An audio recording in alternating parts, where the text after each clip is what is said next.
I do things a little different now as I try to get into doing the Sumerian calendar, which has been pretty good, pretty easy.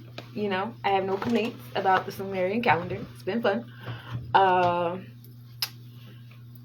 The Sumerian calendar, how it's set up is months is actually derived from the word moon. So what the Sumerian calendar does is it goes from new moon to new moon, because new moon is supposed to be the moon of beginnings. So when we deal with the new moon, that's when we're dealing with the ending of one month, the beginning of another one. Ashe. So this new moon started on April 1st. That's when the month started, April 1st, and it's going on until April 30th. So we have exactly 30 days of this month, which is exciting. When we started off the new moon, we started off with the sun in Aries. So what I like to do getting started is I read from Meteor, and I also touch on the Kabbalah, which I love the Kabbalah. It's so beautiful. My Meteor book is starting to fall apart. I use it so much. Like, other people be reading the Bible, I be reading this John. Like, so we're going to get into the season, because there is a time and place for all things, and we're about to get into the time and place for Neil. So, the formula that we're utilizing, because I personally use the Tree of Life for planning for kind of like everything now in my life. Like, it's like second nature for me to apply things to the spheres and make parallels with chakras. Like, you guys will hear me say, bro, my root chakra ain't right, I ain't doing it. Like, you know, that's also applying to the 10 spheres, and you know, we're infinite, so there's an infinite amount of chakras and things like that. So as far as, like I said, it's 10 of them. Right now we're in the season of Heru Kuhuti, and at this stage you must arrive at the abstract distinction between the pattern of your undertaking and those that are analogous. This is being analytical. And then once we finish with that season, we're going to go into Heru, which is you have now arrived at a transitional point, the crossroad. You must firmly keep in mind your readiness to run your project and not let it run you. And the work of the lower spheres must keep to the specifications of the spheres above. It is so easy because of the emotional and sensual pleasures and pressures to abandon the soundest principles, the best laid plans. Use your will, be the king of your own. That's especially important, and if you have difficulties holding on to that during this season, no worries, because we got some meteor showers coming. You know, April showers bringing May flowers. I'm here for it. I love meteor showers. They're so pretty. So for the formula to be used, yes, we're going to get into a time and place for all things. And then if you guys have Meteor, or if you want the free PDF, because I have the free PDF, we're on page 261. I come to this page a lot in the beginning. So we're dealing with the East from sunrise to 9 a.m. We're in the season spring. And this is from March 21st to May 5th. And we're dealing with Mayat right now at this time. So your sympathetic system has just begun to put out more than your parasympathetic system just after arriving at the point of equilibrium, which was the equinox.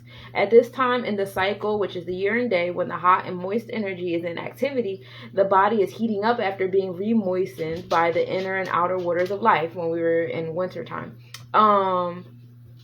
It is most auspicious for the undertakings requiring Jupiter's energies, the struggle for expanding one's wealth and position. Your optimism, generosity, and panoramic view of things manifest themselves most strongly here. Chemotherapeutics, which is draining herbs for the liver, are in harmony with this point in your yearly cycle. At the sunrise and the equinox, Nekbet and Wache are in equilibrium upon your brow. Hong Shang, and that's fun. Peace. Welcome to the planetary forecast. And then we're going to get into the season. So we're dealing with Aries season right now, which is Herokuti. And if you like to deal with the Canaanite culture, is Kama-El, Kabbalah is Jabura, Yoruba is Ogun, and Hindu Kush is... Never mind. I don't even know why I went there like I was about to pronounce that joy. I was feeling myself. We're dealing with the fifth sphere, which is your center. This is the connecting the lowers and the highers, which is dealing with Mars. That's our solar plexus chakra. We're dealing with our powerhouse at this time. And some of us, we've been dealing with our powerhouse being asleep during the winter time. So now that it's waking up, a lot of y'all is throwing hands, and not necessarily physically hands. Some of y'all is throwing y'all verbs around, y'all, verbal spells and things like that. And that's cool and all, but be careful. It's like when you use your throat chakra for the first time after being quiet for so long, it's like you yelling at everybody. And that's what Aries season does, is right. Our kundalinis are rising. We're rising up. It's a grand rising time for everyone. And some of us are just dealing with it a little bit different than others. So, we're going to get into that in more details with each element and how y'all may be dealing with it as far as the cardinal, mutable, and fixated. We'll get into that. Let's come back to the letters. Again, the day is Tuesday. We know Mars is associated with Tuesday. The colors to wear, we got red, burgundy, purple. I definitely came outside with my blood red, and that was not intentional, but I'm glad that I did. Please stop. No, I don't want to.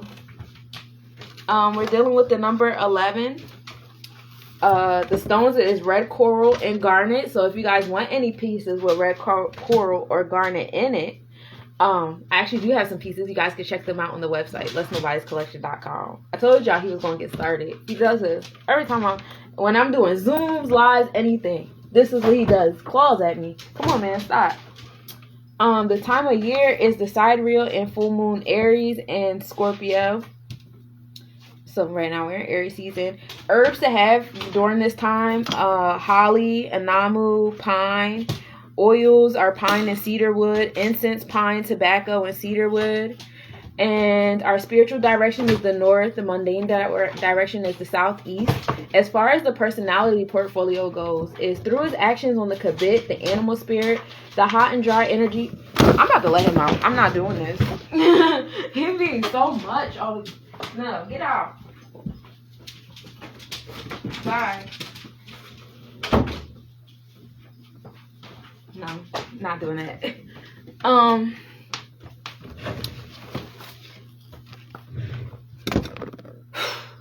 So on the personality portfolio, on the animal spirit, your lower self, the hot and dry energy of Mars has the following effects on your personality, which is your sphere 9.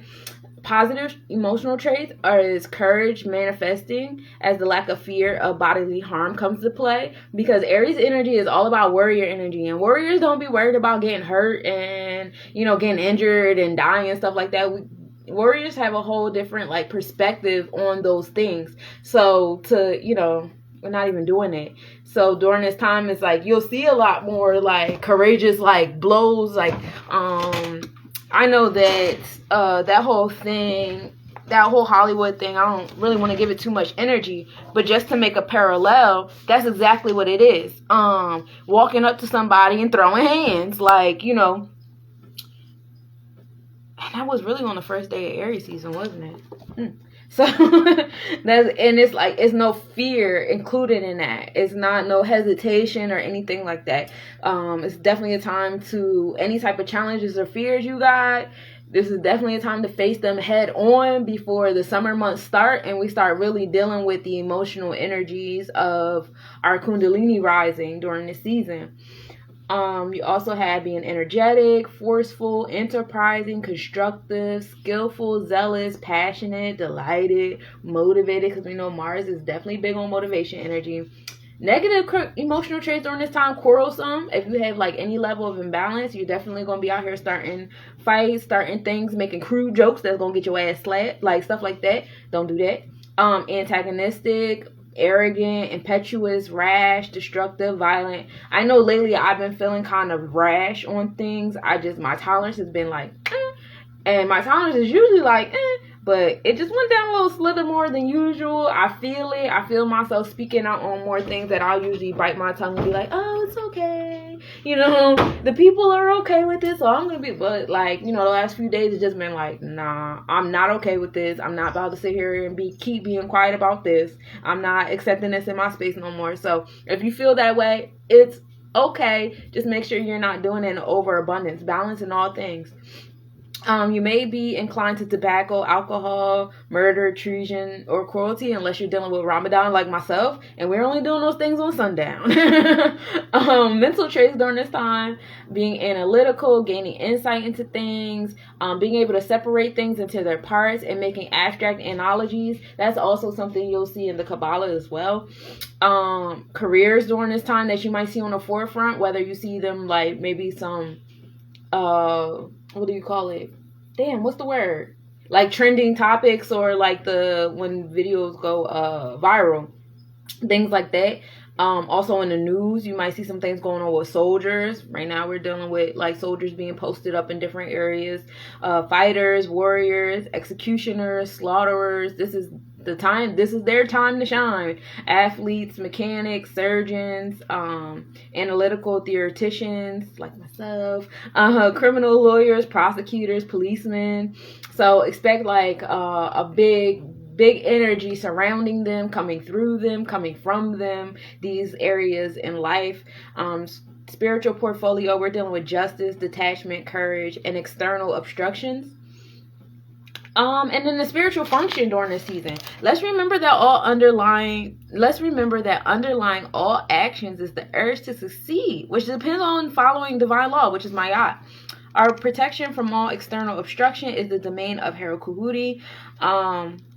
But all such obstructions are the external projections of the obstructed condition of our life force caused by our breaking the laws of Ma'at. So our obstructed, and I was just talking to somebody about this the other day, like, bro, we get treated the way we get treated because this is a reflection of how we're moving. Like, if you're not moving righteously, you're going to keep dealing with oppression or opposite energy or restriction and stuff because you not moving righteously. This is how Ma'at moves. Just because you think that you're overall righteous and your spirit, you quote unquote woke or whatever you think you are, if you're not doing what you're supposed to be doing and the energy you in ain't doing what it's supposed to be doing, you're still going to be reaping karma until it gets to where it needs. So to think that,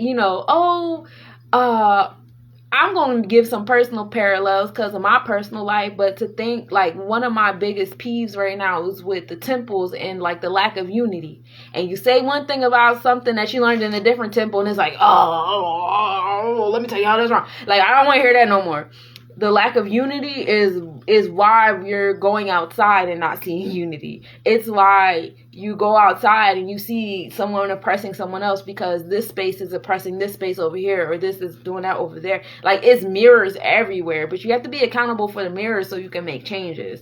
Now, we can get into detail on that later. I'm just making like generalized parallels, and you make generalized parallels and put them in the comments so that we can talk about it, because that's what we're here to do, right? Boom. But yeah, as long as we keep breaking the laws of Ma'at, we're going to keep dealing with what we're dealing with, period. By cutting our identity off from our persons and placing it firmly in the self, the indwelling intelligence, we find strength to be just with others in all situations. Definitely wrote a post about that. Peace. Definitely wrote a post about that. All these organizations and businesses I got beef with because y'all pick and choose who matters, especially these quote unquote black owned businesses. Now that it's fun. Okay, this is a perfect parallel. This shit just felt good when it came to me. So you know how like we dealing with quote inflation with debt notes. I don't know how you deal with inflation from debt notes, but okay, we're gonna play this game. I guess we're gonna play the game, right? So dealing with that, you think that raising the prices of your products and services in your neighborhood, knowing that everybody is in the same economic situation as you, is righteous. And that's why you go outside and you go to the corner store and you're like, dang, why are you charging me like that? Or you're going into these spaces and you're like, dang, why are you charging me that? On top of that, most of the stuff that you're going into these spaces to purchase, you shouldn't be consuming, period. Do those parallels make sense? Because they made so much sense to me. And it was like, damn, that was right. That was right. But we got to cut that off. And until we cut that off, we will still keep seeing other mirrors and living in other people's, realities. Just like you can't give life to something claiming to be black. Exactly. If you're trying to give life if you call yourself black and you're not going to give yourself life, because calling yourself black, look at black history. It's draining. and sad and discouraging and fear-mongering.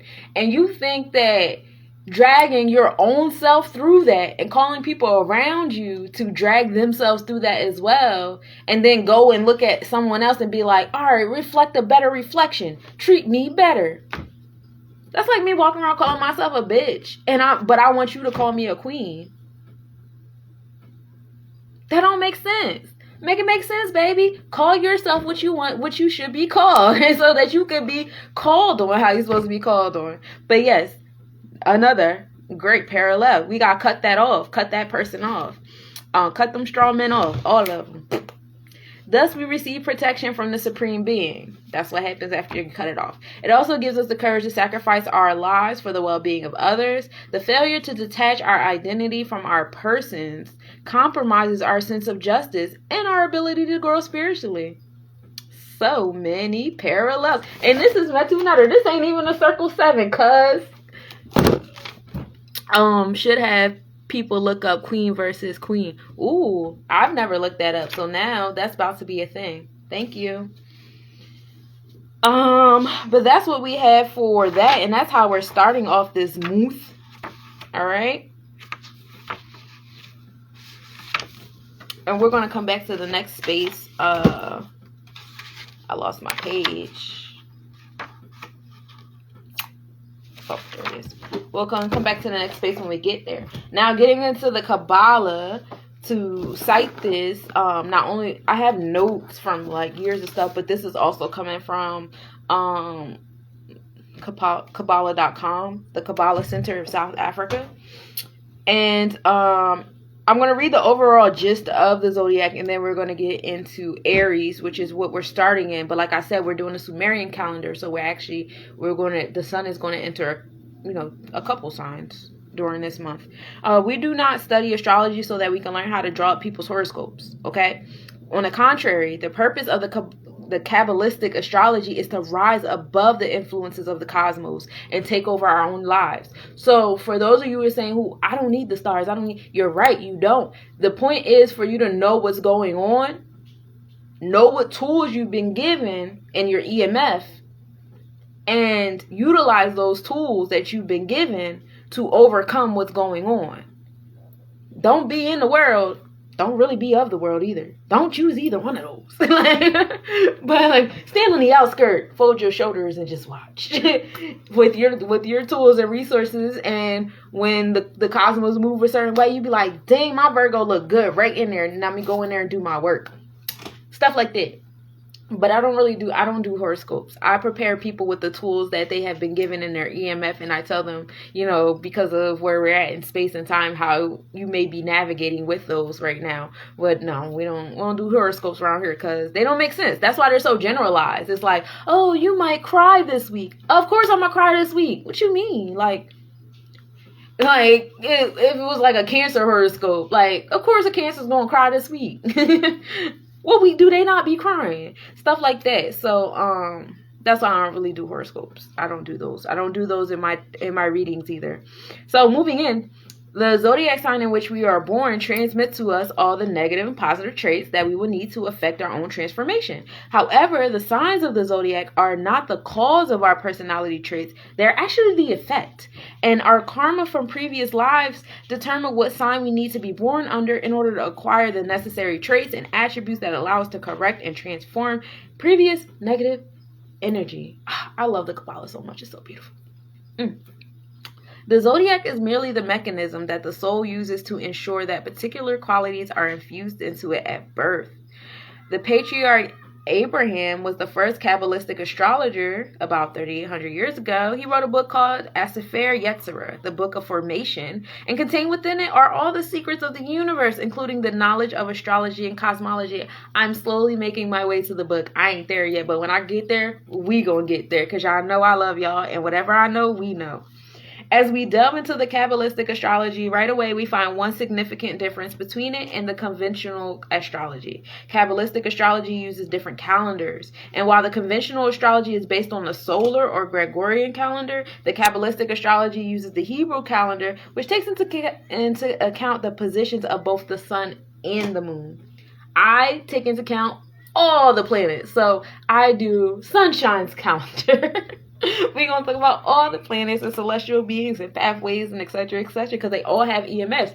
And honestly, if I did enough research, I could literally talk for like 10 years about 1 month and all the celestial movements that are going on. Because that's how infinite life is. That's how infinite we are. That's how infinite the plane that we are on. Like, it's just... I love it. I could do this I could come back and do this again. If I could just do this and only this, I would do this. But no. We're gonna get into Nissan, which is Aries. I probably didn't pronounce it right, but it definitely is spelled like Nissan, like the car. So my bad.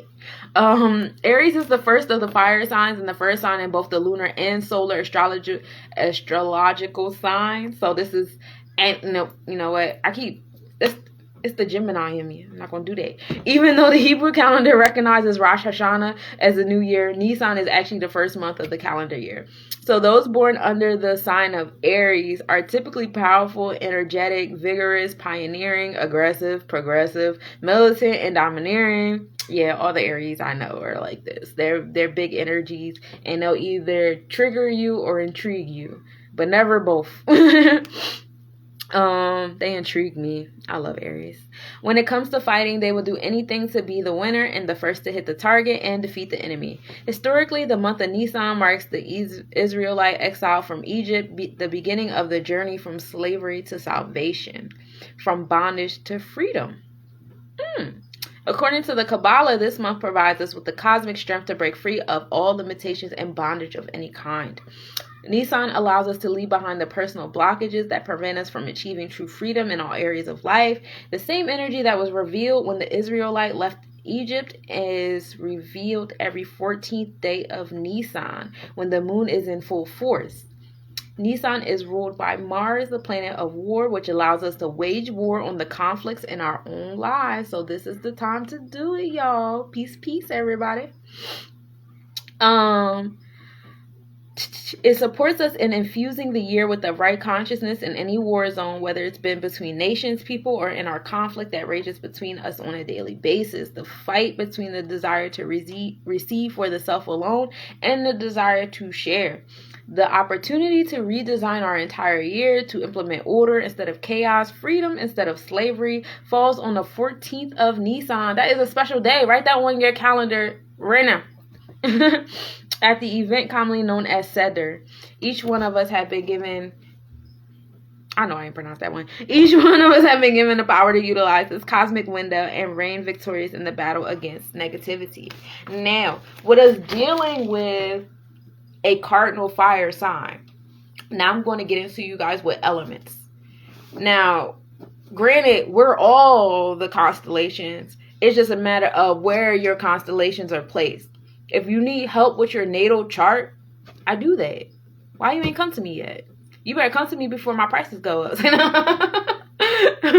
Come to me so you can get your natal chart read. I do all 3 charts, your sidereal, your tropical, and your nakshatras. And what I do is I tell you all the tools that you got in your heart, mind, and gut. So let me just give you a generalized, and you can apply this to all of your planetary placements on your natal chart. Please do that. So if you are a cardinal fire sign, which is Aries, if you're a cardinal sign, period, and you're a leader, you're going to feel way more energy towards whatever it was you were already doing, or your transformation to do something else, or what you just started doing. It's going to be a lot of energy towards that. So if you like to be in conflict and stuff like that, yeah, around this time, the conflict is coming back at you. All right. Be mindful that other people have signs too. You're not the only one walking around with a sign. You're not the only one walking around with planetary placements in your chakras and the whole EMF zone around you. Other people have them too. Be mindful. Sometimes start having these conversations with people like, where your Mars at? Where your Mercury at? Where your Venus at? Where's your Lilith at? Like, let's have these talks because it's important, right? So if you are Aries energy, you're definitely going to be If you are a cardinal water energy, you're going to get heated up. Think about water when it gets hot. Hurricanes come. It boils. Big things happen. So expect big things to happen, especially because water is emotional. So a lot of your big things happening is going to be in the emotional realm. You know what I mean? So if things are hitting you to a point where they're making you elated, great. But if they're making you angry, it's time for transformation, emotional transformation. This is the time to do it because you have a lot of energy to do so before we get into that slow ass Taurus energy. Oh my God, that shit is so slow. Whew, I'm dreading it already and ain't here yet. But if you are an air energy, please be careful. Stay your ass in the house. I don't think you should talk to anybody. Because what does air do to fire? It makes it bigger, right? Now, if you are a cardinal air energy, you probably the initiator. Stay your ass in the house. Stop doing stuff unless you're doing it in a positive way. Now, if you out here, initiating community dinners and out here being a motivational speaker, yeah, go do that. But if you do anything outside of that, stay your ass in the house because nothing good is going to come out of that right now in this time and space. This is not the time or space for none of that. If you are a cardinal earth energy, you might have been really, really tired at first. As us earth energies, we do not do well in transitions. It's like, oh, wait, hold on, wait. So like that first week or so, like especially this past weekend, you probably been super tired, feeling drained, especially when we're in the shadow area. Like before the first even started like that, last week of March in the shadow areas probably was a very heavy, tiresome space for you. And that's okay. That's what happens. Especially if you a fixed earth sign. If you a fixed earth sign, yeah, your ass was tired. If you was mutable, you probably were like, I'm tired, but I'm not tired. But I can still get things done. I'm still moving, whatever. Like I'm a Virgo stellium. I got 4 placements in Virgo. So I was tired, but I could still like maneuver around things to get things done in my different placements. And that was cool. It's cool. If you are a mutable, like that's just the mutable energies, period. That we went through all the elements. Now you know as an element what you need to do. Give you an example, my Mars is in Gemini. So I'm getting irritated very easily. Like the air and the fire is like, ooh.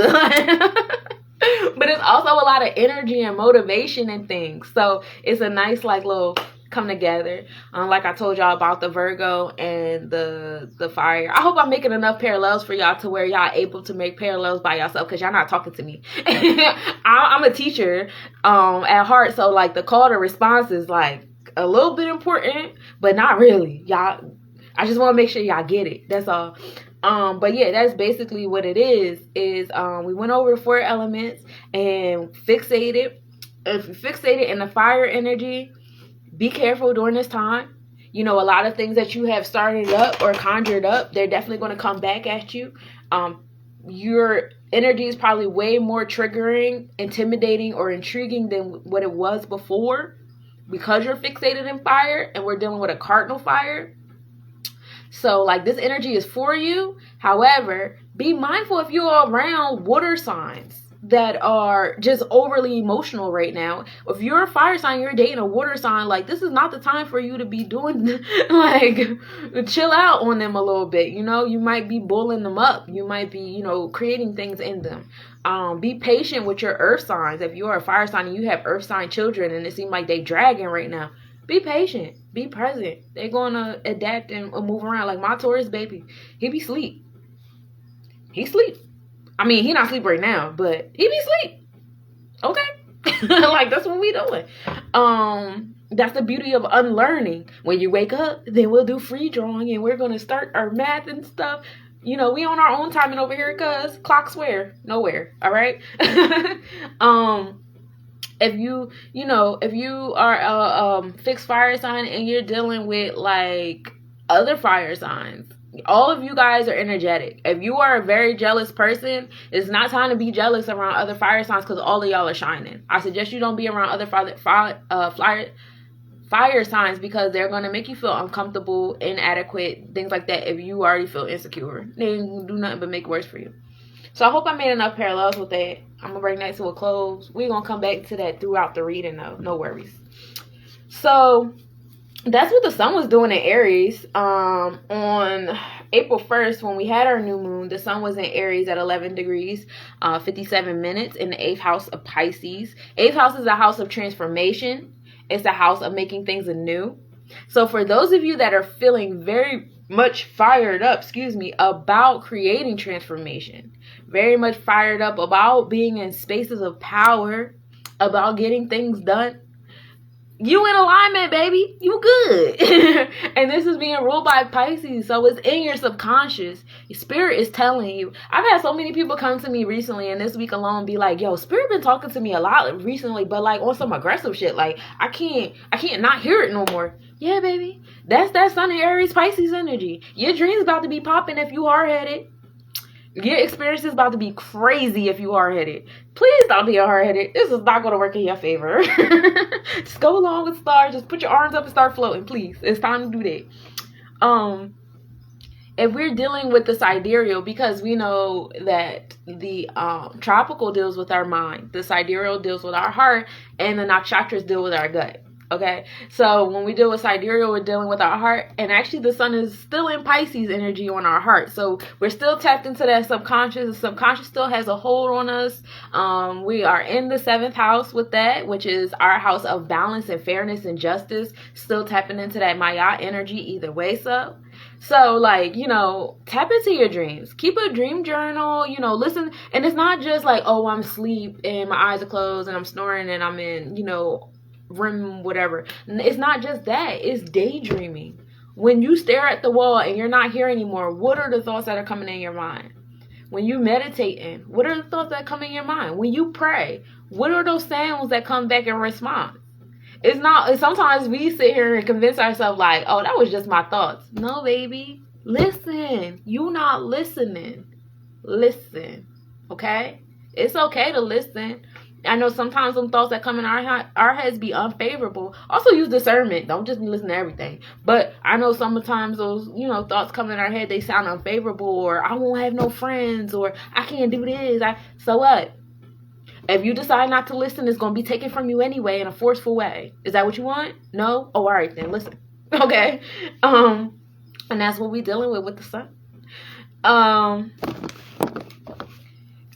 We're still dealing with April 1st as far as where the planets were when we started the new moon, and then I'm going to get into the calendar of events. All right, I've changed it. I've been morphing and transforming the planetary forecast, and I really like this formula I just came up with, so bear with me, y'all. I've been practicing with the weekly forecast, and I really love where this is going, so I'm going with it. I'm putting my arms up and I'm floating in it. All right. So, still dealing with April 1st. Boom. The moon was in Aries, right? And we're still dealing with our psyche. This is a tropical calendar. We're dealing with the moon was in Aries in the 9th house. The 9th house is Sagittarius energy. Now, the 9th house deals with philosophy, traveling, educating yourself, higher education, things like that. So, like, we definitely been learning, growing. Keep learning and growing. If you are in a teacher position, please don't be irresponsible with your candor, with how you communicate with other people, in the space of people that are looking at you because they learn from you. I see a lot of different individuals that call themselves educators that are not being mindful of their candor when they are speaking on certain things, and it's creating confusion. We have enough confused people in the world, y'all. Y'all need to stop confusing people. I don't just speak for myself. I speak for other people. I speak for other people too. I ain't the only person over here like, what? Because if I was, I wouldn't say nothing. I would just quietly go and research something. I don't say stuff for nothing. All right, that's all I'm going to say. So that's what the moon in Aries is bringing to you. We got the sun in Aries. We got the moon in Aries. It's a lot of forceful energy going on here. A lot of energy causing for transformation. But that transformation is going to come from education or edification. Sorry. A lot of that's going to come from edification. Elevating yourself. All right. Now, when we're dealing with the sidereal, again, we're dealing with the moon in Pisces. So still dealing with that subconscious energy on our hearts. And our minds, we ready to get shit popping. And the mind is what's going to eventually send signals to the gut. And I can't wait till the planetary forecast because we're going to get into the nakshatras with that. Mercury is our communication, right? how we communicate, how we teach, how we learn, right? As far as our psyche goes, Mercury is in Aries. So now we got the sun, moon, and now Mercury all in Aries. How we communicate, how we teach, how we learn, we're going to be very motivated in this space. Why? Because our sun and moon is in there too. Like the three of them are just chilling together, infusing each other. You know, it's like me hanging out with two other people that's in the same, that has the same energy as I do. Like, could you, like, we get it popping. We talking nonstop. We learning and growing, and we're feeding off of each other, and we're elevating each other. Like, that's what happens. So that's what's happening with the planets, and that's the EMF they're putting down on us for things like that to happen. It's an awesome time for you guys to start organizing with one another, start making plans, start motivating one another, start inspiring one another. We like to talk and things like that, and that's what Mercury is about. Not just talking, Mercury is about expression, period. What kind of expression is going on? And right now that expression is definitely in that warrior-like energy. A lot of these individuals that are so accustomed to talking, this ain't the space for you right now during Aries season. We got y'all come Cancer season. Or maybe even Gemini season, or when everything slows down and we're back in harvest. So don't be weary of what you like to do is talk, and ain't nobody trying to talk to you right now, because this ain't your space. This ain't your time. This is the time for the doers. So it's time for the doers to stand up and do what they're supposed to be doing. It's not time to keep looking back over your shoulder wondering what the talker is doing. We're not worried about the talker. You have to, once you start walking in your space of doing, you're going to start attracting other energy of doing. And that's going to come from you actually doing the expression. But, it's going to come in time. We just started the season. However, the season does go by fast. It does go by very fast. So whatever decisions you're going to make, they need to be made quickly, because that's going to determine how your Taurus season goes, because Taurus season is very slow before we get into that all over the place Gemini energy. Now let me rewind back up. So when we deal with Mercury, as far as the sidereal in our heart, again, dealing with Pisces energy, that our heart is definitely tapped into the subconscious right now. A lot of us have been dealing with feeling alone, feeling detached from things that we've used to love, admire, feel inspired by, motivated by. A lot of us are losing attachments to material things that we thought we couldn't live without. It's a lot of shedding going on. You're going to do one of two things when dealing with Pisces energy. You're either going to go with the flow, and you're going to keep letting yourself have a babysitter or overhead or whatever, or you're going to swim against the stream and find those other beings that are swimming against the stream, your sun and your moon, that's also chilling up in Aries with you, cuz, or Pisces, depending on if you in your mind or your heart, and y'all going to get things going. Again, coming back to that, this season still does go by pretty fast. So whatever you choose, it's time to choose. Listen to juju music. Which ancestors you gonna choose? Because when we chant, they gonna lose. But you have to make a choice. This season is definitely the season of choices to be made. Catalysts to be catalyzing. Because, like I said, that Taurus energy is finna be slow. So you need to decide how you about to sit in that slow ass energy. When we get to Venus, we start off the month in Aquarius energy in the 6th house. Venus energy is our wealth. Well, Venus energy is about self-esteem, feeling good about self, things like that. On this plane that we live on, our self-esteem is usually rooted in accolades, wealth, prestige, having some type of status, and love, So right now that's in that Aquarius energy. Aquarius energy is revolutionary. It's all about creating a revolution. I definitely foresee different organizations being made to create certain transformations in the way we live on our daily life and the way we live as a community. I do hope that when we tap into the Pisces energy in our heart, that we choose to go against the stream. And that's me and my personal thing. I ain't telling y'all what to do. I'm saying what I hope.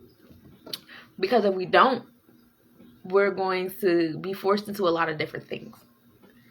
However, this Venus and Aquarius energy is kind of like giving y'all that last push, like, all right, y'all, this is where the self-esteem and the elevating self and stuff, and some of us do feel good when we're, you know, being revolutionary or being social, or, you know, creating those changes around individuals, giving life to different revolutionary spaces, progressive spaces, anything to create some level of change. Oh, my bad. I didn't fully express. I said daily routine because this is in the 6th house. And 6th house deals with health and daily routine. But that's what that is. And then also, in the mental, we're dealing with Venus and that energy. But in the sidereal calendar, Venus is still in Aquarius energy. So we're still dealing with that Aquarius energy on both sides. Of being revolutionary. Like, it's in us, like, to create these changes, and we are doing it. We're doing it in our families, we're doing it with our children, we're doing it in communities, we're doing it in our workplace, we're doing it as business owners, we're doing it in our social circles, in our temples, in our churches, whatever, what have you. Like, it's happening, and I'm very excited for y'all. Keep going. You're in alignment. Mars, we deal in Aquarius in the 6th house in our psyche. 6th house is ruled over Capricorn, which is that authority, fears and challenges, etc., etc. That was the same thing in Venus too. My bad, I didn't vocalize that. But Capricorn is ruling over the 6th house right now. So, like, it's going to be a tug of war. However, our input in our health, wellness, and daily routine right now is rooted in creating infrastructure, facing challenges and fears, and transforming authority spaces. And that's exciting because that's literally what we're doing. We're so aligned. And we never want to give ourselves credit for being aligned because we don't want to sound like spooks or whatever. But, like, we're in line. We're parallel to one another. Mars is that motivation energy, sitting in that revolutionary energy. So you're motivated to be in this space, to be revolutionary, to be, you know, socially rebellious, etc., etc. Again, applying this to our daily selves. As far as the sidereal calendar goes, our Mercury is sitting in Capricorn energy. Our Mars is sitting in Capricorn energy. Capricorn energy still. That restrictions, the fears, the authority, facing challenges, overcoming those challenges, people creating challenges, people being motivated by the challenges. You know, we're in that space where it's happening, and that Aquarius energy, you know, it's really like a tug of war, because you got the rebellious energy, you got health, wellness, daily routine in the middle, and then you got the authority. So we're, you know, combining those three energies together, and it's really beautiful, and it's really dope parallels happening. Jupiter, as far as our psyche goes, we're dealing with Pisces in the 8th house. Jupiter is the energy of luck, generosity. You know, you tap into Jupiter energy when you want a certain level of abundance to come back to you and to others. At the same time, Jupiter energy is like that Christmas spirit shit. So when we dealing with Jupiter, it's in Pisces. It's like, you know, our luck and our generosity and our wealth and things in that nature area is rooted in us, like, tapping into our subconscious. Like I just told y'all, like, we got the sun, moon, Mercury all in the same space in our hearts as far as being in Pisces energy, in our minds as far as being Aries energy. And Jupiter is saying, yeah, you wanna feel some type of luck, you wanna feel generosity, you want abundance. Okay, you need to create transformation in that Pisces energy in your subconscious. And we're doing that. I see y'all doing that every day, and I love it, and I'm so proud of y'all. Keep going. As far as the sidereal, Jupiter is still in I'll be getting my energies mixed up. Jupiter is still in Aquarius energy. So in our hearts, Jupiter is telling you to tap into that energy of being rebellious, you know, of being a revolutionary. Okay, you want wealth and you want health and wellness and stuff. Well, you need to, you know, start creating transformation in those social circles and those revolutionary spaces. There's a lot of spaces that we left behind because we like, oh, we read the history story, we don't like the way y'all do it, so we did away with it. But no, you're not supposed to do away with it, baby. You're supposed to grab the baton, transform it, and then keep running with it. That's what you're supposed to be doing. Like, we like to do away with things, but those things are the foundations, right? like we walk away, it's like we have these already formulated buildings and we're like, nah, I don't want that building, I'm gonna go over here and build something from scratch, and then complain that you're building it from scratch. You didn't have to build it from scratch. You already have an infrastructure here. Your job is to come transform it. If you don't like what's going on inside the building, transform the insides of the building. That's our superpower. That's our gift. That's why we picked this day and time to be here, to do these things. If you have a Pluto and Scorpio energy, yes, that's why you're here. You're literally here to do that. So you're doing away with things and deciding to walk away from, spaces that you grew up in and stuff like that. You're not following an alignment, and the things that you try to create will always be difficult to do, difficult to maintain, because you're not doing what you're supposed to be doing here. All right, coming back. And that's what Jupiter is telling y'all. Saturn, is the energy of restrictions and fears and challenges and all those different things. And so Saturn is in that rebellious Aquarius energy. Saturn is sitting up there with Mars. Okay, so you're dealing with a lot of very strong energy as far as challenges and infrastructure and motivation and being fired up, because Saturn and Mars both have that very strong militant energy about them. So there's a very strong militant energy about being a revolutionary right now. I know a lot of people are afraid of getting physically harmed. Energy is not created or destroyed, and if that's what we're here to do, that's what we're here to do. It doesn't always have to be a physical warfare, and I think that's what a lot of us fail to realize, that we have evolved as a people. Granted, murders are still happening, kidnappings are still happening, human trafficking is still happening because a certain individual is getting away with it. At the same token, it's like we sit back and we watch how these leaders conduct war, and we're not taking proper notes. We're so busy trying to be in the world instead of outside of the world, observing, so that we know how to utilize our tools and our skills and apply them for whatever interactions we need to apply them with. When I watch the news, particularly, and I had this conversation last night with someone, particularly watching Putin. This man is an awesome chess player. You ain't gotta agree with me. You can write whatever you want in the comments. I'm okay with that. He's showing you guys that war is not bang bang, shoot 'em up, bomb it. He's showing you that it could be an economic thing. It could be just monies. It could be, this, okay, just get out of here. Y'all go over there and do that. Now all this stuff here is mine. Thank you. Like, it could be just that. It becomes a bang bang, shoot it up situation when someone comes and escalates the situation. Is that not correct? I could be arguing with you, going back and forth and debating with you. It's not a bang-bang situation till one of us decides to do that.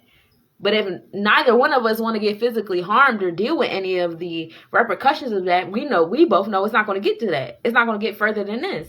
We just have to decide what our intentions are. And I know that is the secret sauce. That is the secret formula. Is getting in alignment with what our intentions are. What are we trying to do? How far are we trying to allow things to escalate on different levels? Things like that. Those are different things we have to ask ourselves, different, realizations we have to come to. And those things can be done within villages, within communities, whatever, what have you. Dealing with Saturn on the sidereal. Saturn is in Capricorn energy in the 6th house. So Saturn is that energy of challenges and fears and all that, is dealing with the energy of challenges and fears. And it's being applied to the 5th house, which is creativity, tapping into your inner child, romance, fun, stuff like that. So a lot of us have been tapping into our inner child of being, stubborn, going to the beat of our own drum. We have been tapping into our inner child to heal, to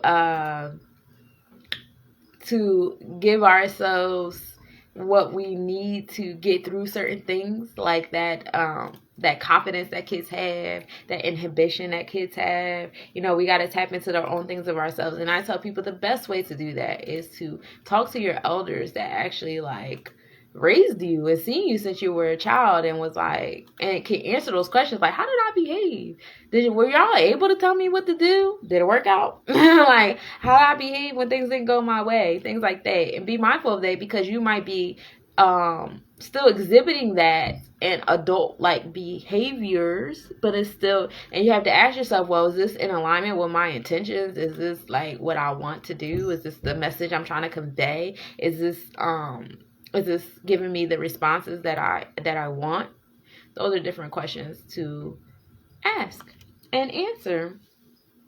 Uranus, we start off in Taurus in the 9th house in Aries on our tropical calendar. Uranus is that progressive energy, that energy. I always say this is the friend that shakes you and be like, all right, you need to get it together, because I'm not about to listen to you have these same problems over and over again. And then that's the shake that you needed. Like, oh, dang, you're right. I'm about to get my life together. So Uranus is in that Taurus energy, which I absolutely love. Uranus will be in that Taurus energy until 2026. It's been in that energy since March of 2019.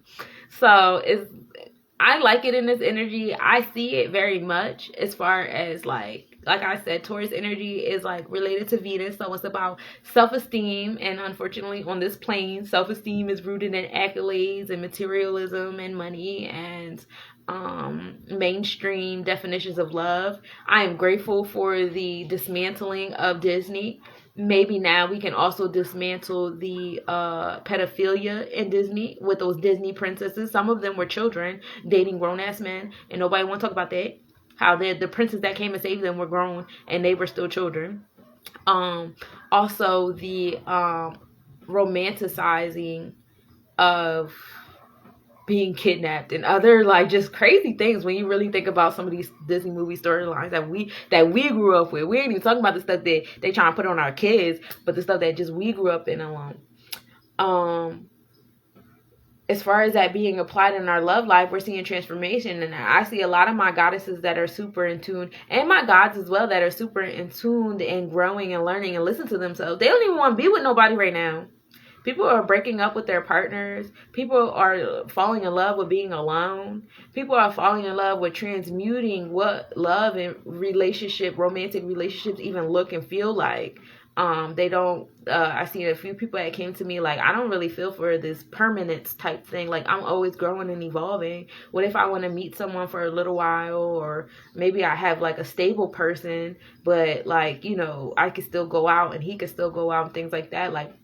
I've seen so much evolution, and it's gonna keep evolving. Same thing with the monetary system. So with Uranus and Taurus coming to that space, with wealth, the job force is changing, what it looks like. You've seen what just happened with Amazon.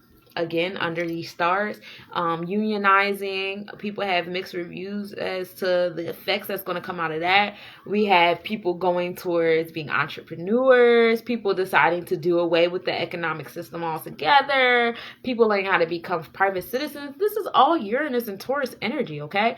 All the cryptocurrencies, to the point, this is my favorite part about the cryptocurrencies. My favorite part about the cryptocurrencies is it's so oversaturated that eventually it's going to get tiring and it's going to explode. And when it does, there will probably be no currency. Because what are you going to do? The dollar is already done. As far as mindset goes, yeah, the dollar is kind of done. I don't want to speak too soon, because I did have a job for a little while and I was around other people and I was like, dang, y'all the ones that's really keeping up the economy. Y'all not that. Y'all don't be trying to evolve or grow or nothing. And I wasn't sure if that was my place to be in there and be telling them bruh, this ain't it. So I didn't fully take that place, but before I left, I did spread a couple of gems because I can't help it. And when people are around me long enough, they start asking questions, and I'm not a good liar. So I can't sit up here and say, yeah, I'm going to chase that bag and get this overtime. I can't do that. I'm going to be bro, I don't give a fuck about these debt notes. they came on this land and told us we had to use their debt notes to keep fishing in our water that we was already fishing in for centuries. Bro, get the fuck out my face with that shit.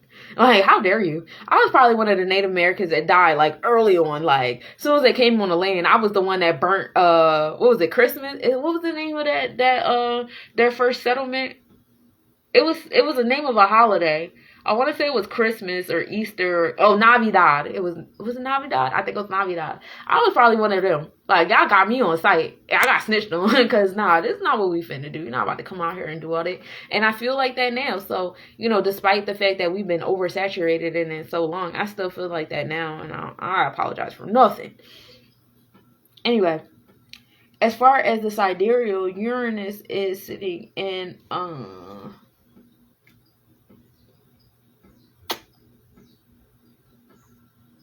Uranus is sitting in Aries energy. So that progressive energy is going towards that revolutionary space. And that's what's going on in your heart. Oh my God, it's so pretty. Because, like, a lot of us have been, like, growing into this revolutionary space, right? Learning how to be progressive and becoming very, like, warrior-like about it. And I'm grateful for the warriors that we have rising up.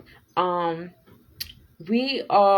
would like to make moves to work on liberating some of our warriors, because a lot of our warriors are under a super deep slumber with the mainstream media, prison system, and things like that. That's a download. Thank you. As far as going into those spaces and learning how to liberate those individuals as private citizens, as far as they can go. I'm going to research that. I'm not really communicating it well right now in this moment because that literally just came to me. But that's where, a lot of our warriors are. And if we could make space to liberate them, a lot of them are already liberated, because in that space, like, it's kind of like, that is kind of like a Uranus energy in there that causes for progression. But yeah. We definitely got to reach out to our warriors, the individuals. I see we got Ill Wills in here and Iron Mike. I don't know if y'all still in here, but I know they're heavy hitters with the Peace Park and Ill Wills Manor and stuff. And I had seen some posts when they was out there destroying tables and started stealing stuff. That's warrior energy. And I know that I was researching, like, solar power cameras or whatever, because, I'm trying to get land in Arizona and stuff. And in my mind, I think I'm going to be alone. I know I probably won't be, but, like, in my mind, I'm like, nobody's coming. So, that's the Virgo in me. My bad, y'all. My heart know better. So with that being said, like, I was able to price the solar power cameras, but with doing that, I was just watching this movie, and this guy was like, he was roughing the man up. Like, they both were Asiatics, and he was roughing him up. At the same token, when the cops came, he kind of pulled them to the side and was like, bro, you're gonna get reprimanded, but I ain't gonna put you in that situation. You know what I'm saying? So, I think something like that, something along those lines. But we're getting there. I see, as we become privatized, start developing your own, justice system within your space of those things. And that's important. Let me go lock my door, because I feel like they won't try it.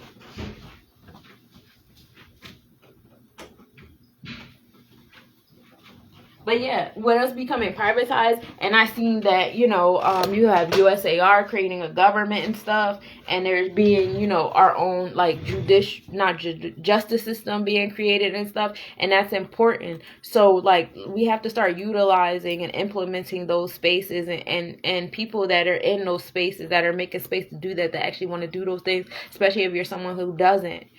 Those resources are there, and they should be utilized, because that's how we flex. That's how we create progressive energy, and we show, hey, we don't need to call 911. Like, we have a number to call. We have people to talk to. We have our own court system. We know how to reprimand our people ourselves. We don't have to go to the Caucasian platform, which is, like, low key, like, certain people, like, oh, well, report it and da da da. Like, we don't have to do none of that. We can solve our stuff in-house, but that's a big mindset shift, and I don't know if everybody's already, like, wholly there yet. When you get there, You'll be there. And I'm supporting it. Let's get there so we can have our own for real, for real. Neptune. Neptune is like our subconscious, our dreams, our mindset. Hold on one second, y'all. I'm sorry.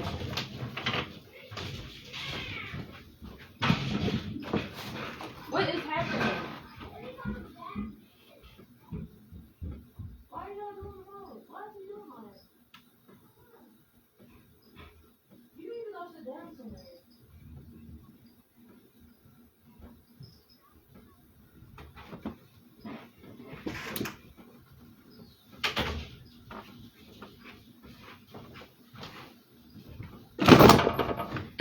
I'm having my kids together. They're doing too much. But yes, Neptune. Neptune is in Pisces in the 8th house. And the 8th house is ruled by Pisces.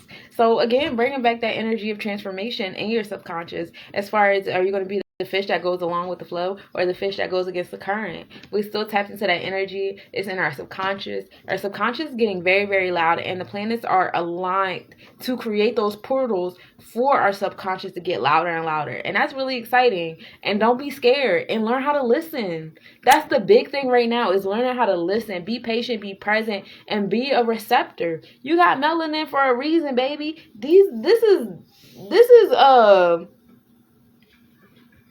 damn, the words keep escaping me. I think I'm just hungry. But this is like electric conductor right here. So when you tap in and you quiet and you whatever, you need to be in your space, this is conducting from EMF to EMF.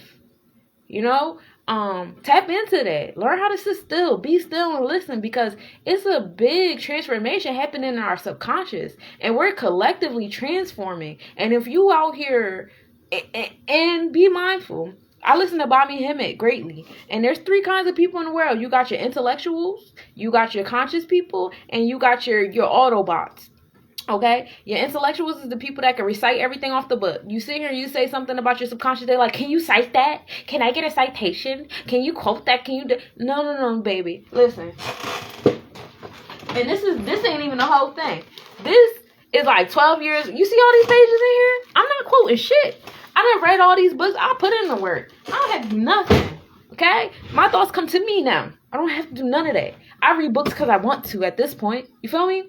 So, but you have those intellectuals that'll come and do that. So know that that's their place, okay? Then you have the robots, and I don't gotta go get into that, but just know that they exist, and they're always gonna come with their resistance. They're always gonna come in abundance. A lot of them were intentionally created for you to feel like you alone, especially in this avatar nation in the cyberverse. Like, there's a lot of robots out here that have been intentionally created to make you feel like your thought process is invalid or wrong or whatever. I can't tell you, it used to irritate me when Neptune first came into Pisces energy, which I want to say was in 2012. And people's, subconscious started shifting for real. And it was a lot of energy. Everybody want to be subconscious. Everybody want crystals. Everybody, it was a lot of people that was mad. They was irritated and tricked, and still are. Oh, I don't like that.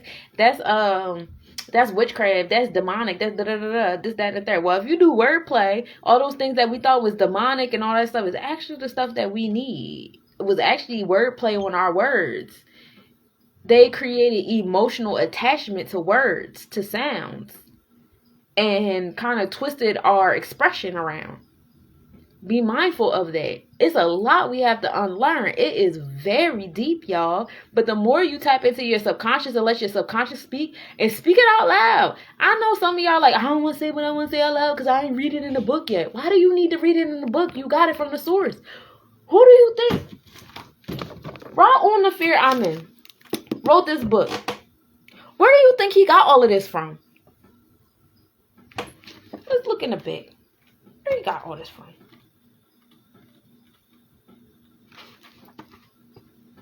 He got this. It's one page. This whole book is from one page. These are all his citations. However, a lot of this, my book is falling apart so bad. I use it so much. But a lot of this is from him. He had to sit down and listen and say, yo, I need to read these books, or I need to meditate on this, or this, that, and third. And even some of the parts in this book, he talk about the fact that, like, yeah, you're not going to read this nowhere. You're going to read it here. Because this is from my subconscious. This is from my download from the source. So if y'all get downloads from the source, stop being so intimidated by the intellectuals that's coming at you. Speak your shit, because that's a magnet. You magnetize like energy, like EMFs, the EMFs that you need to magnetize when you tap in source and you speak from source. That's how it works. Don't quiet yourself. And that transformation in Neptune is calling it. And we're going to be in that space until, I want to say it's 2028 or 2026 that Neptune is going to stay in Pisces in the 8th house. So y'all keep playing. And just know that there's so many more people.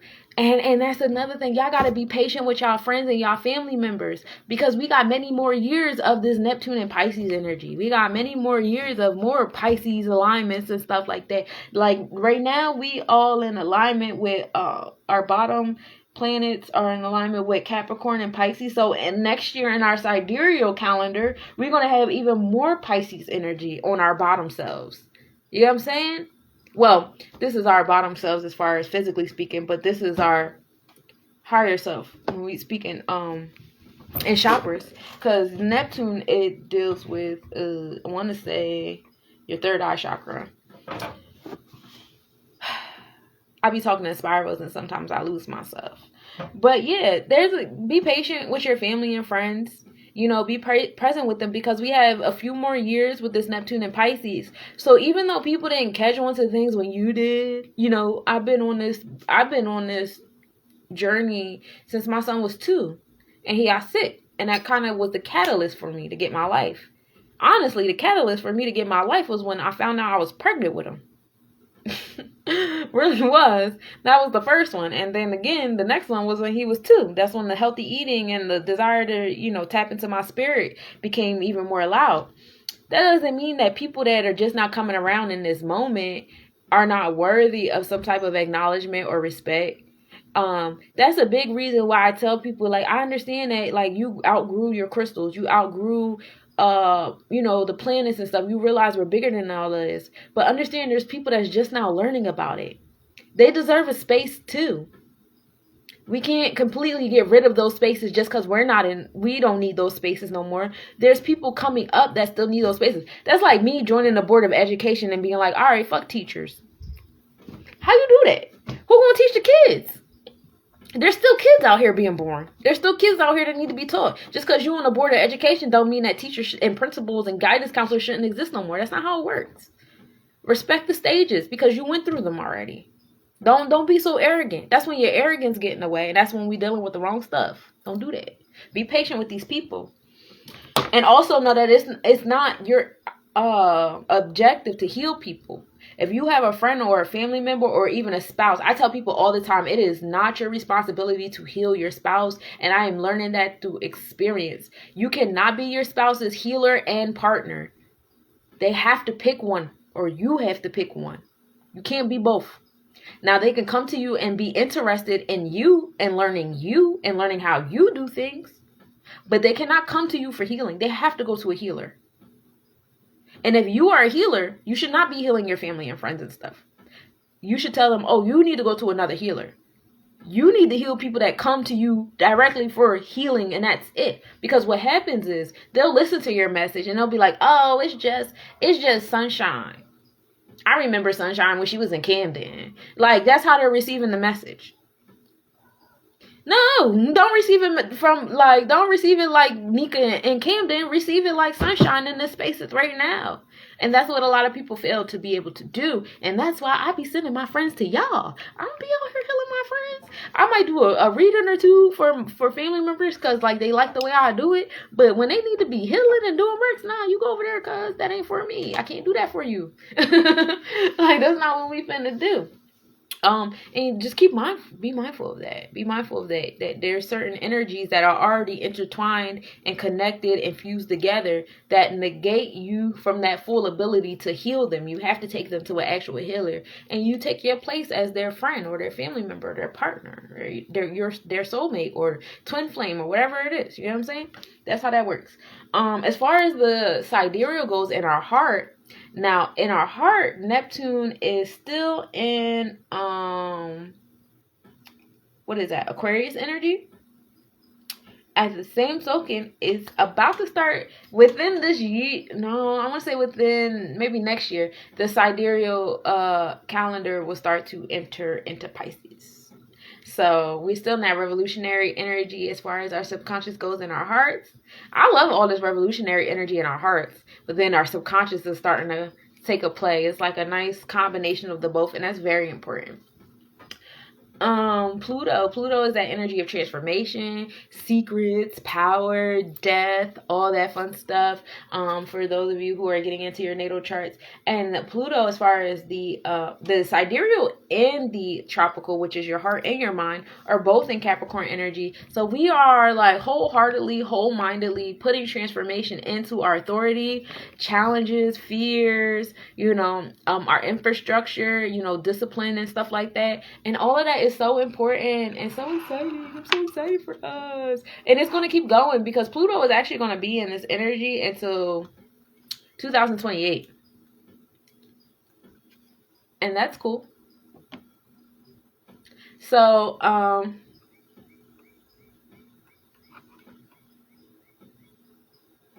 hold on. I'm trying to get my other camera together.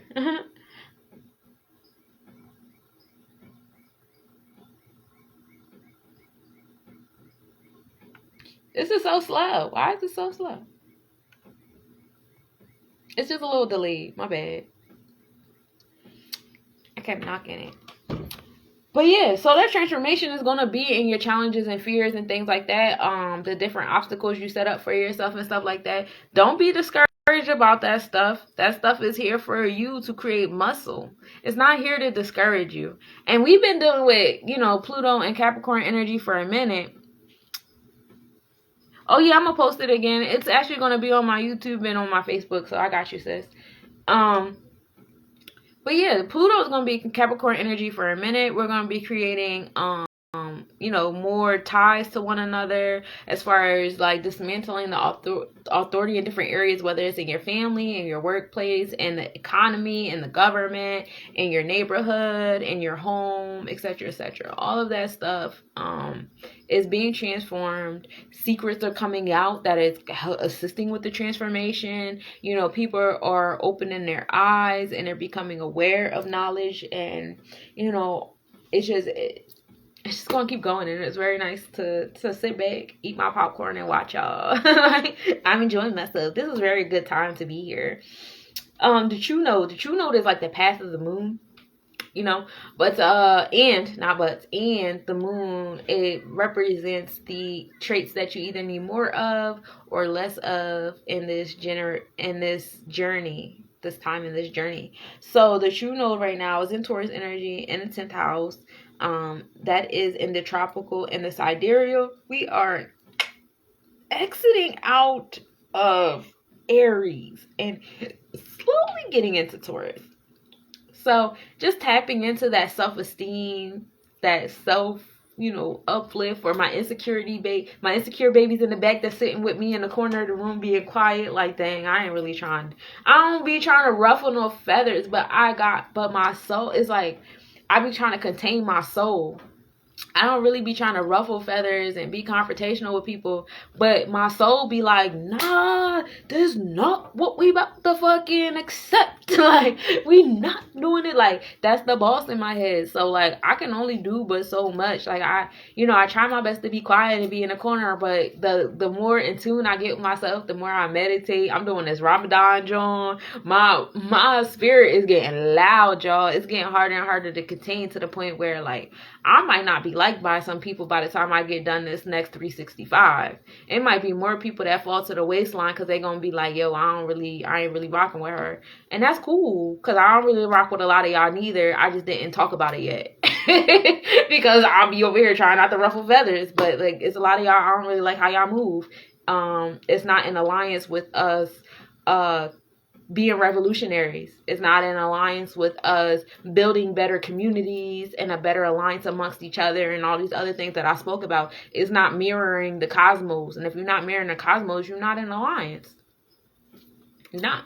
So, that's where I'm at with it. But that's what the Taurus energy, and it's tapped in the 10th house, and the 10th house is the midheaven house. Peace, peace. Thank you for tapping in. And the midheaven house is like about success and, being at your highest self. The midheaven is literally the highest point in the sky. Like, it's like the middle of the sky. And this zodiac changes every 4 minutes, which is why it's important to know what time you were born. Because if you know what time you were born, you'll be able to get the midheaven down because it's changing every 4 minutes. But it's literally the highest point in the sky. And since we're always doing this and this and this and this at the same time, it's always changing. Same thing with the ascendant. Dang, I just skipped a whole bunch of shit. Okay, let's come back to the ascendant. The ascendant is in Leo in the 12th house, and the ascendant changes every 4 hours. And this is when, this is like in the east, when the sun goes over the horizon. That's what the ascendant is. It's rising. It's your rising sign. That's why when people say grand rising, how can you be irritated by that? That's weird. Like, that's literally what you're doing. You're rising. Your inner kundalini is rising. The sun is rising. The planets are, everything is rising. So yeah, it is grand. The fuck is wrong with you? Why would you rather say good morning than grand rising? That doesn't, it's the people that are getting mad at things, at people unlearning and creating more positive and abundant spells upon themselves and people they come in contact with. And you're getting mad about that? You're being triggered by that? You would rather tell me good morning? Listen, don't do that. Don't be that person. That's not cool. You're literally mad at us tapping into this Neptune energy. You're mad at us opening up to the cosmos and ourselves. If that's you, then you're probably a robot and you don't even know it. And that's okay. A lot of robots don't know they're robots. And it happens. It is what it is. Maybe next lifetime or maybe next, 365. We don't know, but you ain't there yet, boo. It's okay. But that's in Leo in the 12th house. And the 12th house is like that. It's what you do for the community, what you do for the society, your space, your place in that space. And it's in that Leo energy, which is about tapping into your inner child, tapping into that creative energy, romance, all those things like that. And that's like really, really exciting. I'm hyped. So we got some Leo rising beings being born during this month, and and during these days, like on April Fool's Day. If anybody was born on April Fool's Day, they are Leo rising. That's interesting. Leo rising with a sun and moon in Aries. Damn. Who was born on April 1st? I don't know nobody that had a baby on April 1st. I wish I did. Damn. I would love to be around that baby. I bet you he is a crybaby. Damn, that's love. See, my son is a bit of the opposite. He's a sun and moon in Leo, Aries rising. Gets different. But in his sidereal, his moon is in Cancer. Gets real different. So, yeah, that's interesting. That's love, though. But yeah, it's in the 12th house, and the 12th house is ruled by Cancer, bringing in that feminine energy. Y'all need us in y'all churches. Y'all need us in y'all temples. That feminine energy. And we ain't just talking about in women vessels. That feminine energy in your vessel, too. Let that shit speak. It's okay. Shit. We all can get to speak. It ain't about sexuality. It's about knowing when to nurture and knowing when to manifest. And knowing when to do both. Or neither. You know what I'm saying? Like, it's good to have both. We sexualize everything in this culture. It's just, I'm so tired of humans. Like, bro, I love the space and time that we're in when I get into the stuff I want to get into. But when I start looking at humans, I'm like, like, that's literally how I feel. And I be trying not to feel that way about us, but oh my God, some of the stuff that people be choosing to do just to go along with the get along, just to stay in the economy and stuff, is crazy, because it's like, for a fact that these people came on our land. Like, we the Indians. I was talking about this last night. Like, we're the Indians, and it was a lot of energy put towards us forgetting who we were. Like, I remember when I was a kid, I grew up in the projects, and I'm light skinned. So I was white girl by default. I'm light skinned. I like school. I like to learn. So I'm a white girl. Okay. Boom. That's what it is. So like, but I also had long hair. I had long hair my whole life. I didn't need locks to have long hair. I always had a lot of hair, long hair. And it was always, oh, you got Indian family. Well, I got relatives that are super dark skinned that their hair is actually better than mine. Longer than mine, curlier than mine. I know I got men that got waves that's popping because if they let their hair grow, them curls is them joints nice, baby. Can I have some? Like, and that's because we are the Native Americans. We are the Indians we talking about. But when I was a kid, it was a lot of energy going towards shaming us for claiming that part of our heritage. It was crazy to me. It was like, no, you can't claim that. Oh, everybody want to be everything but black. Yes, you're not supposed to be black. The hell are you talking about? When I sit here and think about how I grew up in the projects and the energy that was put towards making us claim black and nothing else is, I don't know if y'all got the same upbringing I got, but if somebody said, oh, you got Indian, they said it in a certain kind of way that made you like, and then if you claim to have Indian in your family, people made fun of you, ostracize you, like, oh, she thinks she better than us because she not black. Bro, we're all the natives. What are you talking about? Our history has been taken from us. They gave us different names. They swapped us around. They made up all these stories that, they're not telling the truth. These are the same people that we had to teach to read and write and wash. They're new beings. We're not new beings. We were already here, baby. They pretending like they wiped us out. They didn't wipe us out. They brainwashed us. Okay? And it's deep.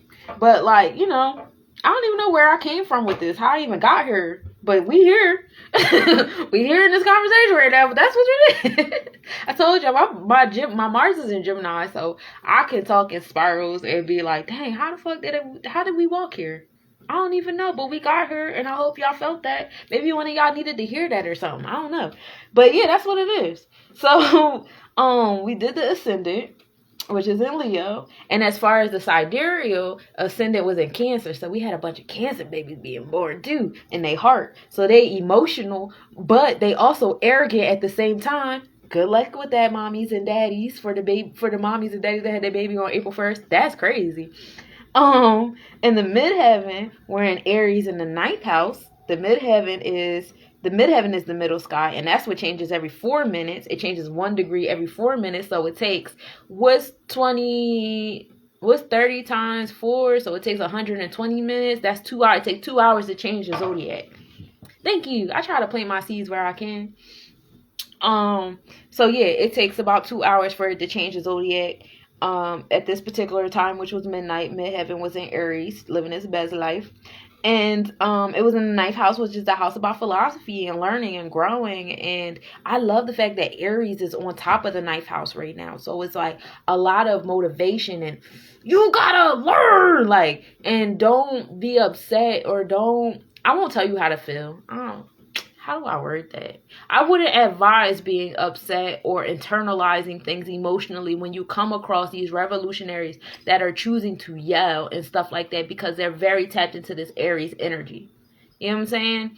And it's exciting them to the point where, I'm not yelling. This is how I talk. Because it's getting to that point where that's where it needs to be. Especially with that Uranus energy. This is where it needs to be. Period. Lilith is our trigger. It's what makes us mad. It's what turns us on. My Lilith is in Sagittarius. I learned that this past couple of years. There's a lot of Sagittarians in my life. And I was like, dang, why are you making me mad? I don't even know. Why are you bothering me? Honestly, for me, it's the self-centeredness. But then I realized, bitch, I'm self-centered hard as hell, bro. I love talking about me and just stuff I don't want to talk about. So, when you see that stuff in other people, it's most likely because it's in you. This is you, girl. You, I came across a couple Sagittarians, and they just opened my mind and my heart to so many things. I have a lot of Sagittarians on my altar. As the past few years, I lost a lot of people in the physical. I ain't mad. Don't cry for me. I got some angels on the other side, baby, and they over there having a party. I hear them all the time. But a lot of them are Sagittarians, and I'm grateful for that because, they're assisting me in my Lilith energy, which is the dark side. As far as celestial beings go, Lilith is the point along the moon's orbit when the moon is furthest from the earth, and we're going to come into that when we get into the actual like placements of the planets and stuff like that. Even though I did all this revamping for this, I ain't even mad. Fuck it, I ain't even gonna talk about it. But Leo Lilith, you're Leo, so Leos bother you, and that's so crazy because you have a very Leo energy about you. You're very creative, and you always in the, like, when you in a room, you demand that Leo attention. Like, bitch, I'm the tallest motherfucker in the room, I'm the loudest, I got the best form of expression, because you go in, like, when you're freestyling, like, when you was you know, I don't like to pick sides because I love the other hosts that were on SoFad, but you were my favorite host. That's funny. Does that really bother you? When other people do that? Like, ew, I should be up there. That's probably what you really be thinking. I should be up there. I ain't mad at you, though. It's all right. When we dealing with Lilith in the sidereal, which is in our heart. Sidereal charges about your heart. We're actually dealing with Lilith in the... And Lilith in your mind is in Cancer, mind you. So if you triggered by Cancers in this space and time, Cancer is going to be very triggering. If you see any like major news alerts and people, it's going to be like a celebrity or a political person or somebody that's going to piss a lot of people off. Check their sign. They probably got a rising or a sun in Cancer. I'm sure of it. And it's okay. Forgive them. The Lilith is in Cancer. The stars are on them right now to piss people off. But also triggering people to realize, oh, what pissed me off about you, that's me. So, but as far as our sidereal, we are dealing with Lilith and Leo right now. So, there you go, boo. Chiron is your physical, mental, emotional, and spiritual wellness, your wounds, how you heal from your wounds and your strength and things like that. And Chiron is in Aries. Like, we got just like so much Aries energy. It's just like being a warrior about healing your wounds. I be thinking about I'm Gonna Get You Sucker is one of my favorite movies. I'm probably aging myself because I be hanging around people that's like 22 and I be forgetting like, damn, you young as hell. But I'm not that old. But I'm Gonna Get You Sucker, when he was like, when he had that band-aid on his finger, and he was doing the most about this little splinter and stuff, and it was like, and that was the thought that just came to my head when I was like Chiron and Aries. I'm like, oh yeah, that's that, like healing yourself, and it's gonna hurt, and you're gonna cry, and you're gonna yell, and you're gonna spill your tears on a bunch of people, and it's gonna be people that's not sorry about nothing they did to you, and you gotta be okay with that, and you gotta chin up, bro, because that's what it is you gotta learn how to heal yourself with that warrior like energy, because if you don't, other people's warrior like energy is gonna hurt you. Because a lot of people don't give a fuck about what they did to you. I hate to break it to you, baby. A lot of people don't. It's your reality. You have to say, okay, I can accept that as XYZ. This happened to me because whatever. But I still don't fuck with you, though. And that's how I do things. Like, people did me wrong a lot. And I don't fuck with you. You can go to hell. I do not care. But I'm not about to sit here and be like, oh, such and such did this to me. And they changed my life, and this is why I don't trust people, and this is why I sit in my mama's basement and write posts about men all day and women, and no, I'm not doing none of that. I still love y'all. I rocks with y'all, but I don't fuck with everybody.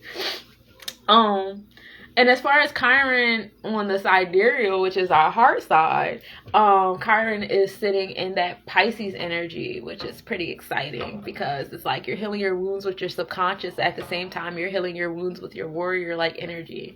And that's always fun. Ceres is all about health and nutrition and agriculture, fertility and loss and grief, and how you deal with loss and grief. And definitely since like 2019, we've been dealing with a lot of losses, and that's okay. I think like, I don't even think that like they were losses. It just felt like gains in all areas. But I know a lot of people's realities are different right now because of their, interpretation and how they choose to accept it. So my series is probably in a popping ass area. I got to learn what my extra nebular spaces are in. But this series and this space and time is in Gemini. So it's all about being like communicating. Okay, it's about expanding your mindset, also tapping into your local communities. Okay, definitely want to do that. That's definitely where you're going to get a lot of your healing, definitely your nutrition. I know I have a lot of Philly people that are tapped in on my Facebook and Instagram right now. There's so many gardens and farms out there. If y'all don't start putting some seeds out there, the packs of seeds at Dollar Tree is $4 for $1. Stop playing with me and stop playing with yourselves. And then the Discovery Center, foraging over there is free. And there's like so many YouTube pages and Instagram pages that I've been following. And I've been following them for free. I know you can. And they're teaching you how to, you know, if you're outside foraging, how to take a branch, cut it, and replant it. So, like, yeah, y'all need to roll up y'all sleeves, especially now, because right now we're in planting season. So, yes, go outside and start planting gardens. Like, I love these open mics and stuff, but, like, yeah, start growing your own food before you don't have a choice. And when you don't have a choice, you got to wait 365 before you can reap your harvest. You're going to be hungry for a whole year. Don't do that to yourself. Do it now while you still have the option of going to the corner store while the stuff is growing. Palace. Oh, as far as Ceres and our sidereal, Ceres is sitting in our Taurus energy. So still coming to that, like, actually our self-esteem rises with that. So by you guys tapping into agriculture and tapping into your nutrition and stuff like that, it's gonna make you feel better about yourself and the people around you, which is really important. And it's very valid. When people be growing their own stuff and growing for other people and stuff, I see y'all can't wait to take photos. Y'all be cheesing hard. I ain't never seen y'all cheese so hard. Y'all be cheesing so hard when y'all do right for other people. So yeah, keep doing that shit. Palace is your logic, your reasoning, and your intellect. As far as your tropical, it's in Aries. Still Aries energy. Well, we got like 7 placements in Aries, and then 7 placements in your sidereal and Pisces. So up here we deal with warlike energy. Down here we're dealing with, you know, your subconscious. You know, combine the two. They got to work together. And I get into our nakshatras, which is our gut, during the weekly forecast. Just in case y'all didn't know. But our logic and reasoning is in Aries. Again, sidereals and Pisces. Juno is our talents in the arts and the wisdom and defense, and it's in that revolutionary energy. I told y'all need to reach out to our warriors, all of our warriors, the ones that, like, you know, the ones you got beef with, the ones that keep stealing stuff. They need to tap in. We have to learn how to transform. Not everybody's energy can be transformed and transmuted, but if we could find a way to reach out to those that are susceptible and vulnerable right now in this space and time to transmute their energy, we should not sleep on it. So if you're in spaces where you can speak truth and speak light into spaces, like me, I go to anybody's open mic. Y'all done see me in some spaces I ain't had no business being. The only person in the room with a dashiki on. And I don't give a fuck. I'm going to go on that stage and I'm going to speak my positive affirmations. I'm going to do my juju music. I'm going to tell y'all what the fuck y'all doing ain't shit. And then as soon as I get off stage, y'all going to have y'all little, either it's going to be a half naked girl with 20-inch weave, or dude with his pants down to his ankles, back doing y'all regular booty ass rap music. And I do not care, because I still did what I was supposed to do. And somebody in the crowd heard me because they walk up to me afterwards. You feel me? So I highly suggest y'all start doing the same. And that's also the motive behind the flatter battle, is to take the most aggressive form of music and turn it into something positive and uplifting. Yo, it be people that got bars, you hear me? As soon as I say, yo, can you compliment your opponent? They can't do it. You done sat here and put in all this energy towards researching people to say a whole bunch of mean shit, and you can't do that to say nice shit? That is weird, baby. That is so weird. And it's crazy because some of them be the people that's in the conscious community. And as soon as you tell them to freestyle something, it's fuck you, fuck your mama, fuck him, fuck her. Like, why'd you have to do that to freestyle? Why couldn't you freestyle some positive shit? That's weird. But be mindful of your words you speak, because they are spells. And if you are tapped into your subconscious, which is what freestyling is, and those are the spells that you speak, ooh, you got some healing to do, boo. You got some shadow work on you, baby. Because them words should not be coming out so easily like that. That it should take some thought to do some shit like that. I know bat rhymes with hat and stuff like that, so that sometimes that's what make it easy, but I don't know. Sometimes that subconscious gotta get a little louder. Vesta is in Aquarius in the 6th house, in alliance with our talents and arts and defense and wisdom with the Juno. And so your passion, Vesta is your passion. What you passionate about? Because right now it's in Aquarius. Aquarius is being social and being revolutionary and being a rebellion. and it's in the 6th house, which is applying to your health, wellness, and daily routine. So your passion is going to be something that you do on a regular basis. It's going to be a part of your routine. It's going to be a part of your wellness. It's going to be a part of your wealth. It's going to be a part of your health and all that. And that's all being swallowed up by that facing challenges and fears of Capricorn energy. So once you get past that Capricorn energy, baby, tap into that Vesta. Find out where your Vesta is in your chart, because that's important too. And that's how we started the month, okay? So on April 1st, we had all of that going on. That's what the planets was doing for us while we was dealing with the new moon. The new moon is the moon of rebirth and letting go. This is an awesome time for rituals or creativity. Definitely have stones of garnet, sapphire, selenite, and drink some ginger tea. Eat some ginger. Have some ginger in your space. Definitely a good time for that. The new moon was actually in Aries energy, which as far as the when we deal with Vedic astrology, it's Misha. Parima at the time was opposite the sun. Parima is the Virgo constellation. It's a star in the Virgo constellation. It's the goddess of prophecy in Rome. Bringing in that Virgo energy on the sun, in addition to the Aries energy it's already in. Venus in Deneb al-Jildi was in conjunction at 8:03 p.m. Venus was 3.7 degrees north. Deneb al-Jildi is actually in the Capricorn constellation. It is a star that has the energy of Saturn and Jupiter. It brings the energy of being dignified, pious, and conservative. During this time, it's a good time to deal with blood vessels and nerve connections and all that fun stuff. And with Venus being in conjunction with that, it means that they were working in alliance together. So we had that Venus and Aries, and then we had that Saturn and Jupiter energy bringing challenges and also generosity and wealth. So they were working together on what was that, Friday was the first, something like that.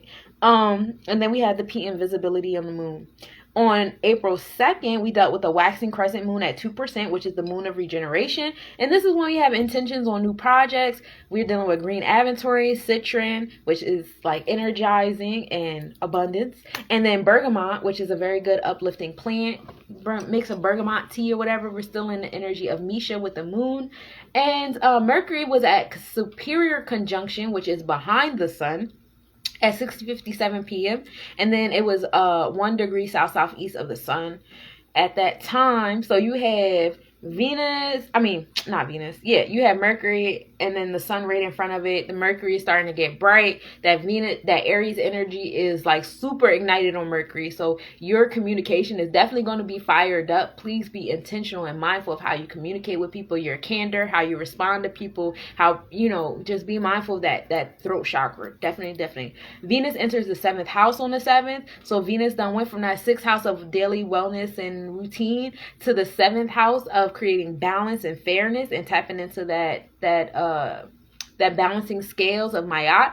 And so we have Venus and that revolutionary energy of Aries in the 7th house. It's still in Aquarius. I'm sorry, we didn't get there yet. We have Venus and that revolutionary energy of Aquarius, and it's in the 7th house of balance and fairness and justice. And then on the 3rd, we have the waxing crescent moon still. We're still in the moon of regeneration, creating new projects, but now we're in the Taurus energy. And the Taurus energy is all about self-esteem and wealth and things of that nature, which is Vrishabha in Vedic. Mercury is at its maximum brightness because, like I said, the day before it went behind the sun. And then the moon and Uranus are at minimal angle because they're both sitting up in that Taurus energy. And that was at 2:26 p.m. The moon was 0.9 degrees southeast. And then the conjunction occurred at 12:37 p.m. with the moon at 1.2 degrees south. On April 4th, which is today, the moon is going into the 10th house of success. So tap into the moon for some success today, baby. And the 10th house is ruled by Taurus energy, which is all about self-esteem and the pentacles and love and romance and all that fun stuff that we like to do on Earth that makes us feel good. And then we're dealing with the AM visibility of Jupiter. So we probably saw Jupiter this morning. We ain't even know it. The moon is now on ascending mode. So now we're dealing with the North Node. The moon and Pleiades. Pleiades is a part of the Taurus constellation. These are the 7 sisters, and it's all about the energy of coping with sorrow. And they were at minimal angle at 12:25 a.m. The moon was 4 degrees south, which we can observe tonight at 10:45 p.m. And at 11:45 p.m., the moon will be 4 degrees south. The waxing crescent tomorrow. April 5th. We'll be in a waxing crescent moon still at 18%, but now we're in Gemini, which is Mithuna. Mars and Saturn will be in conjunction, both of those sitting up in Mars is in Aquarius. Saturn is, both sitting in Aquarius. I don't know why I messed myself up like that. Which is that revolutionary energy. So you got that motivational energy, challenge and fears. Expect to be challenged tomorrow, especially if you do a lot of moon work today. You got yourself feeling all good and stuff like that. Expect resistance tomorrow. But we're going to get through it because we already know what the cosmos is doing, Ashe. They're going to be in conjunction at 6:01 p.m. They're going to be working in alliance for that resistance up against whatever you did with the moon the day before. I see it as a test, but it is what it is. The moon in Aldebaran is going to be in conjunction tomorrow with the moon at 6.8 degrees north. Aldebaran is a part of the Pleiades.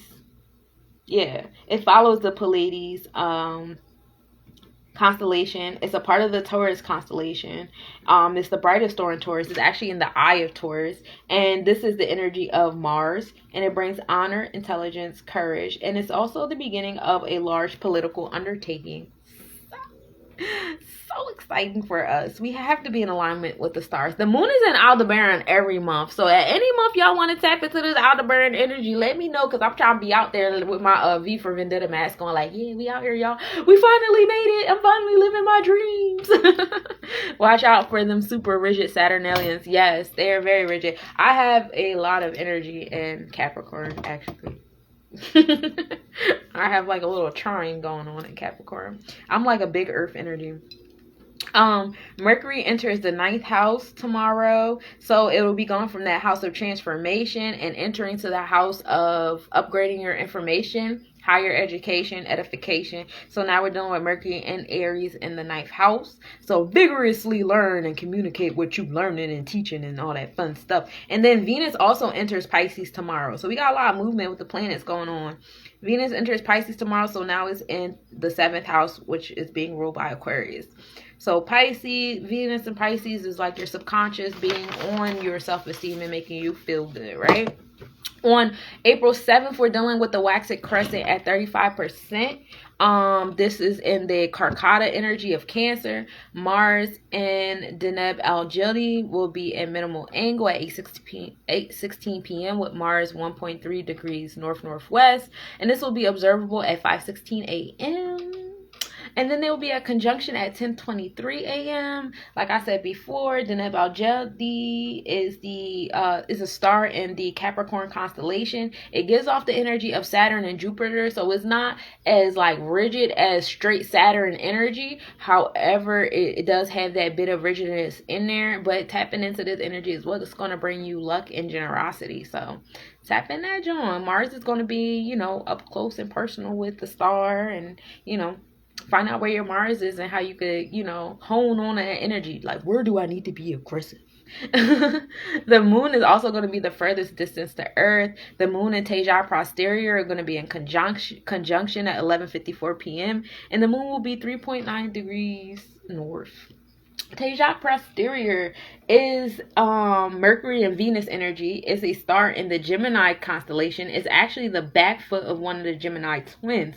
And this is energy that brings force, protection. As you know, the Gemini twins were warriors, so again, tapping into that warrior like energy, learning about the warriors and things like that, because Gemini energy is also about like not being alone. Geminis can't be alone. Like the Gemini twins, they couldn't do anything alone. That's why they're twins. One of the twins was mortal and the other one was immortal, and when the mortal died, the immortal was like, bruh, I want to go with my mortal brother in the stars.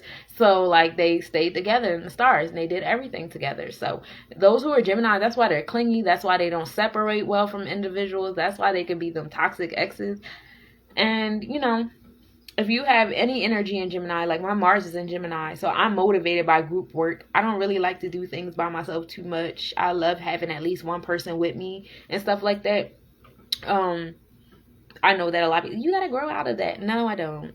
This is the stars that prep me for this. But It is what it is. The sun enters the ninth house on the 7th. So the sun will be in the ninth house, the house being ruled by Aries. So now you got the sun in this Aries energy in the ninth house. So it's very tapped into like that warrior like energy, but now like upgrading your knowledge. Still, you know, coming into those spaces of upgrading our knowledge now.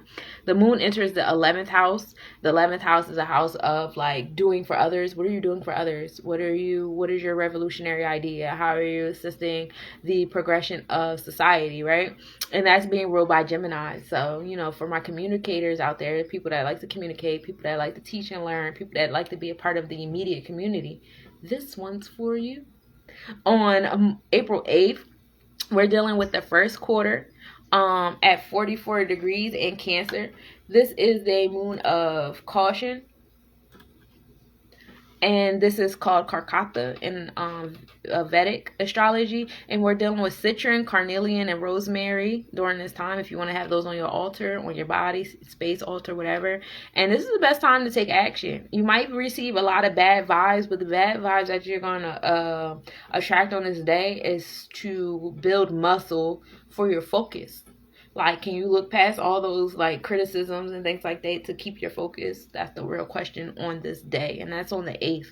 The moon in Teja posterior and a minimal angle, and we talked about Teja being all about protection and those Gemini twin energy.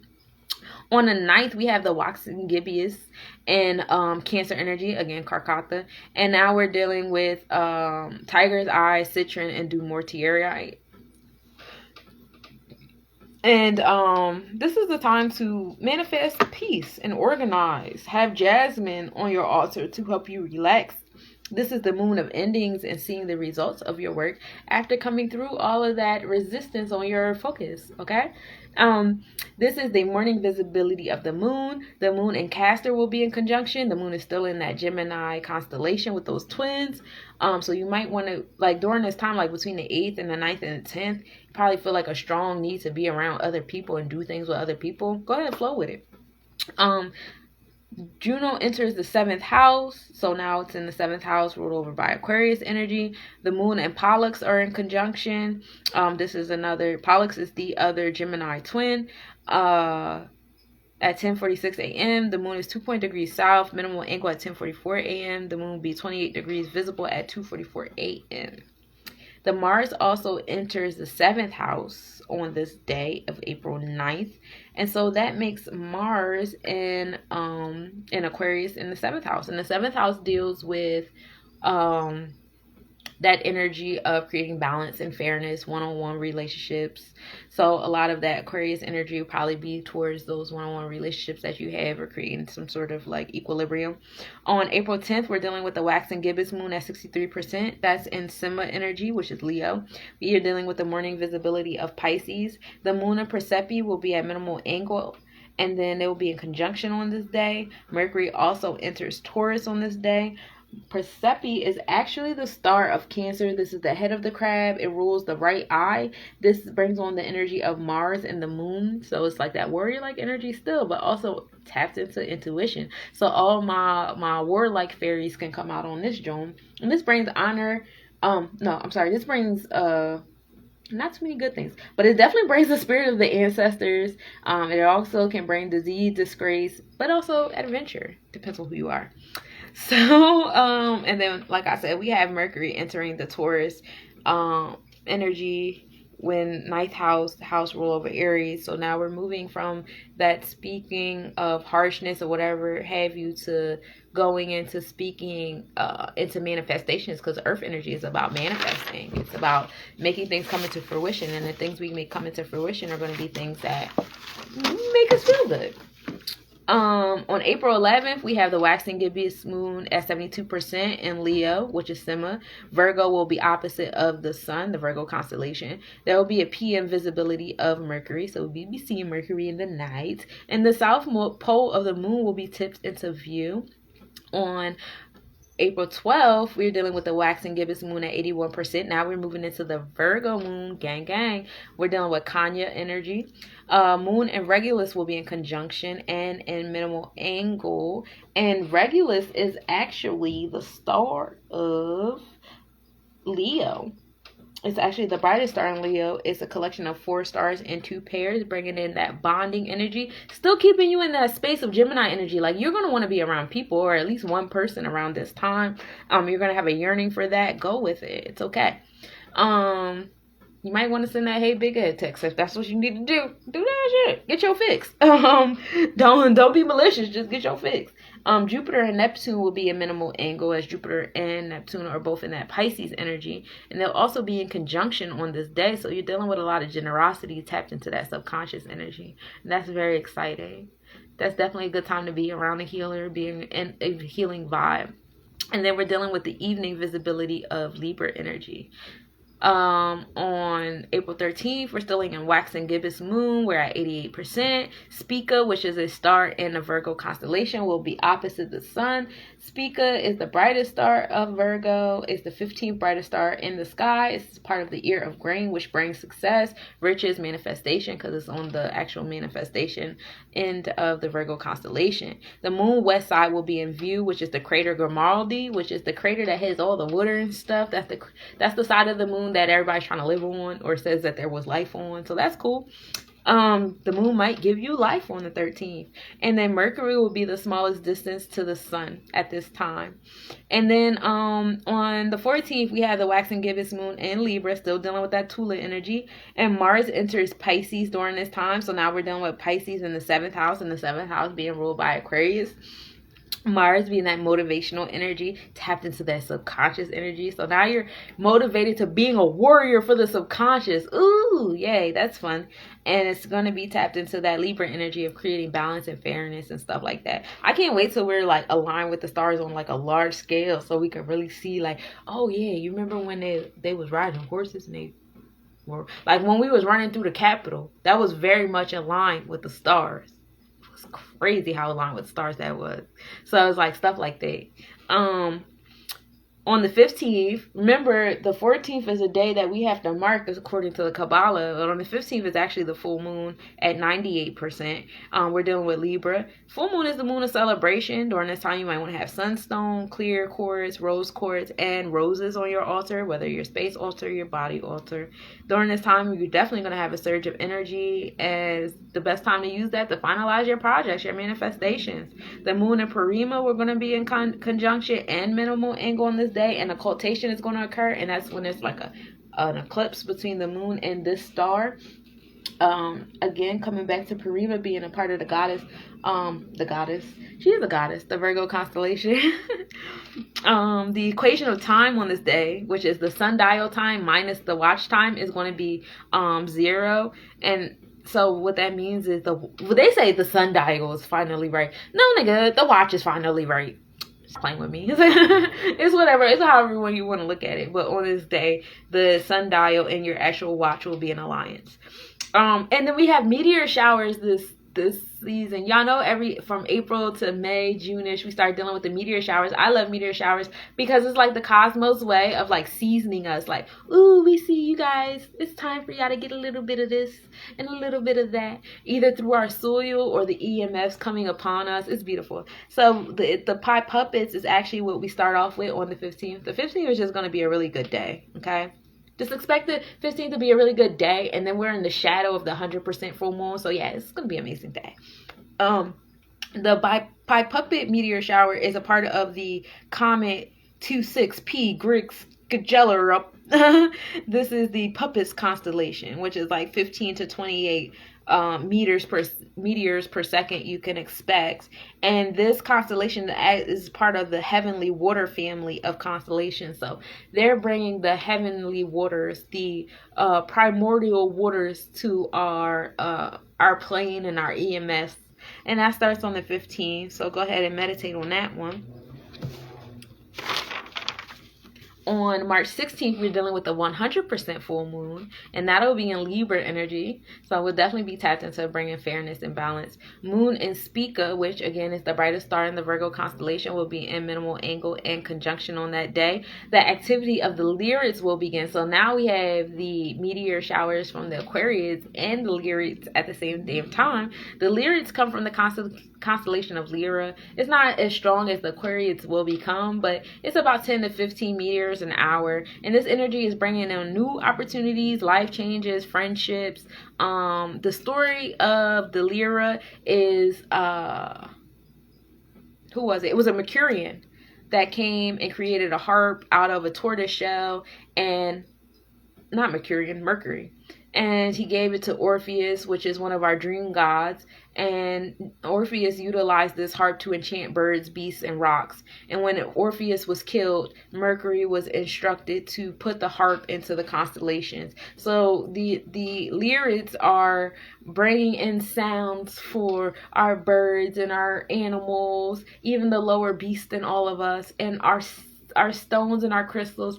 When the activity of the lyrics, especially when the lyrics get to their maximum activity, and we'll get to that eventually, it's definitely a good time to have your crystals out. Please make sure you planted your seeds already into the soil before the meteor showers occur. That would be very, very important and very, very special.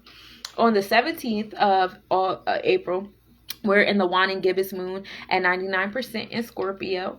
And we're dealing with citron, smoky quartz, black moonstone, and cypress is be the herb of the choice on that day. And we're dealing with the moon of retribution. So it's a good time to declutter, make amends, receive awards, all that fun stuff. It's all about karma on this day.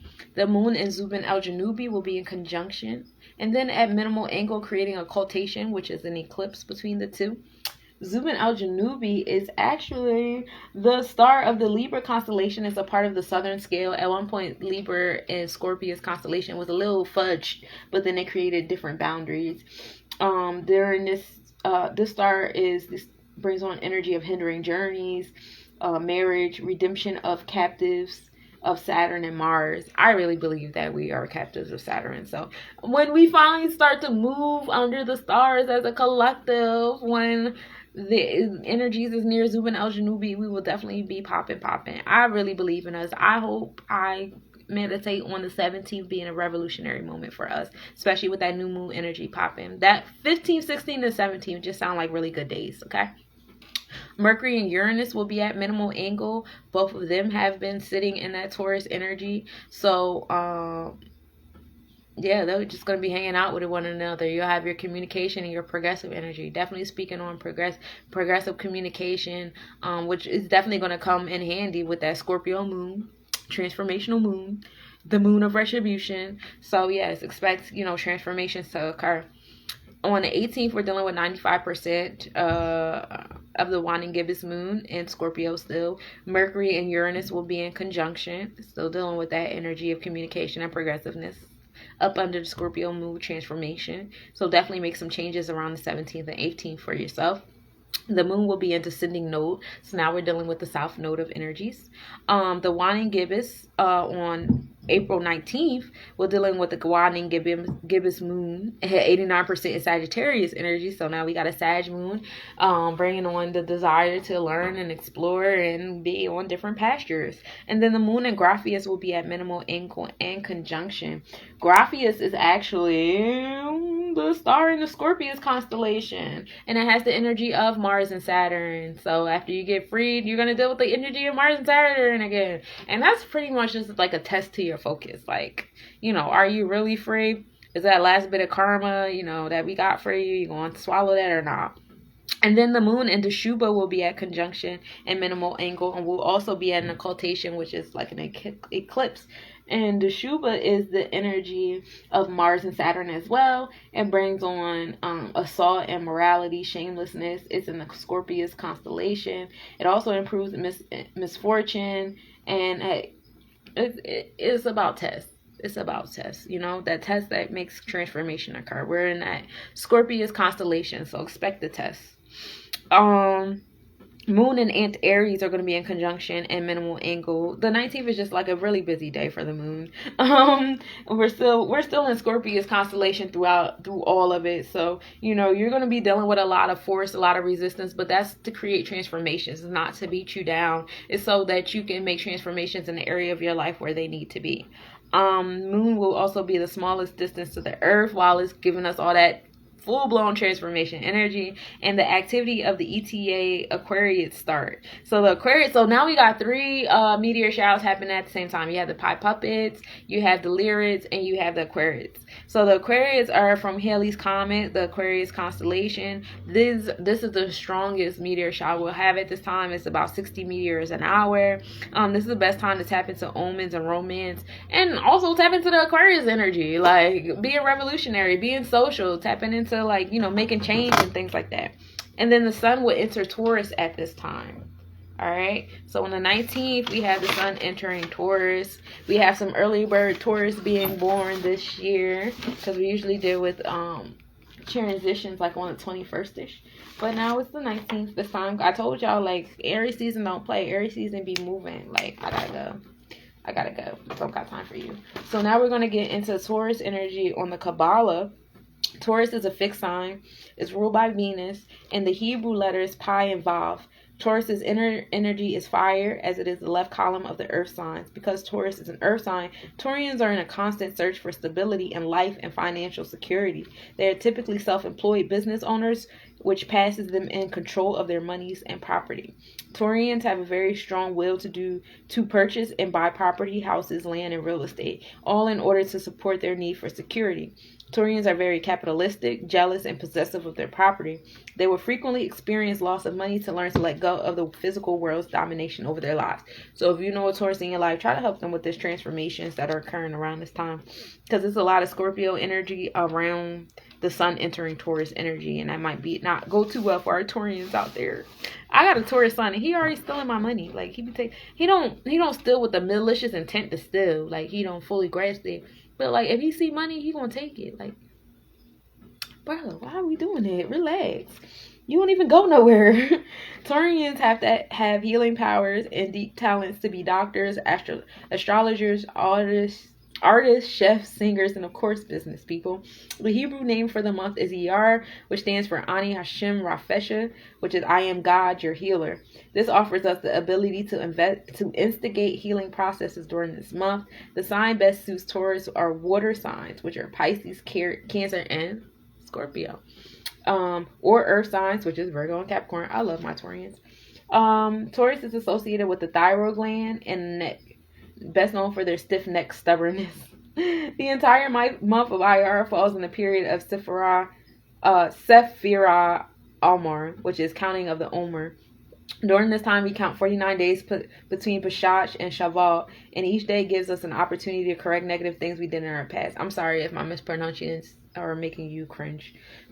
These 49 days are 7 different levels of negativity, so it's 7 weeks of 7 days, all leading up to the revelation on Mount Sinai and immortality assessed on Shavuot. Because of the month of ER always falls during the Omar, it is time of low energy. It is a time in which we can learn the light that we received as on Pesach, and prepare ourselves for freedom from all forms of death and end in relationships, business, health, and all aspects of your life. In other words, get ready for a slow ass season, y'all, because Taurus be slow as shit. Like, it's just slow. It's like, what are you gonna do? What are you going to do?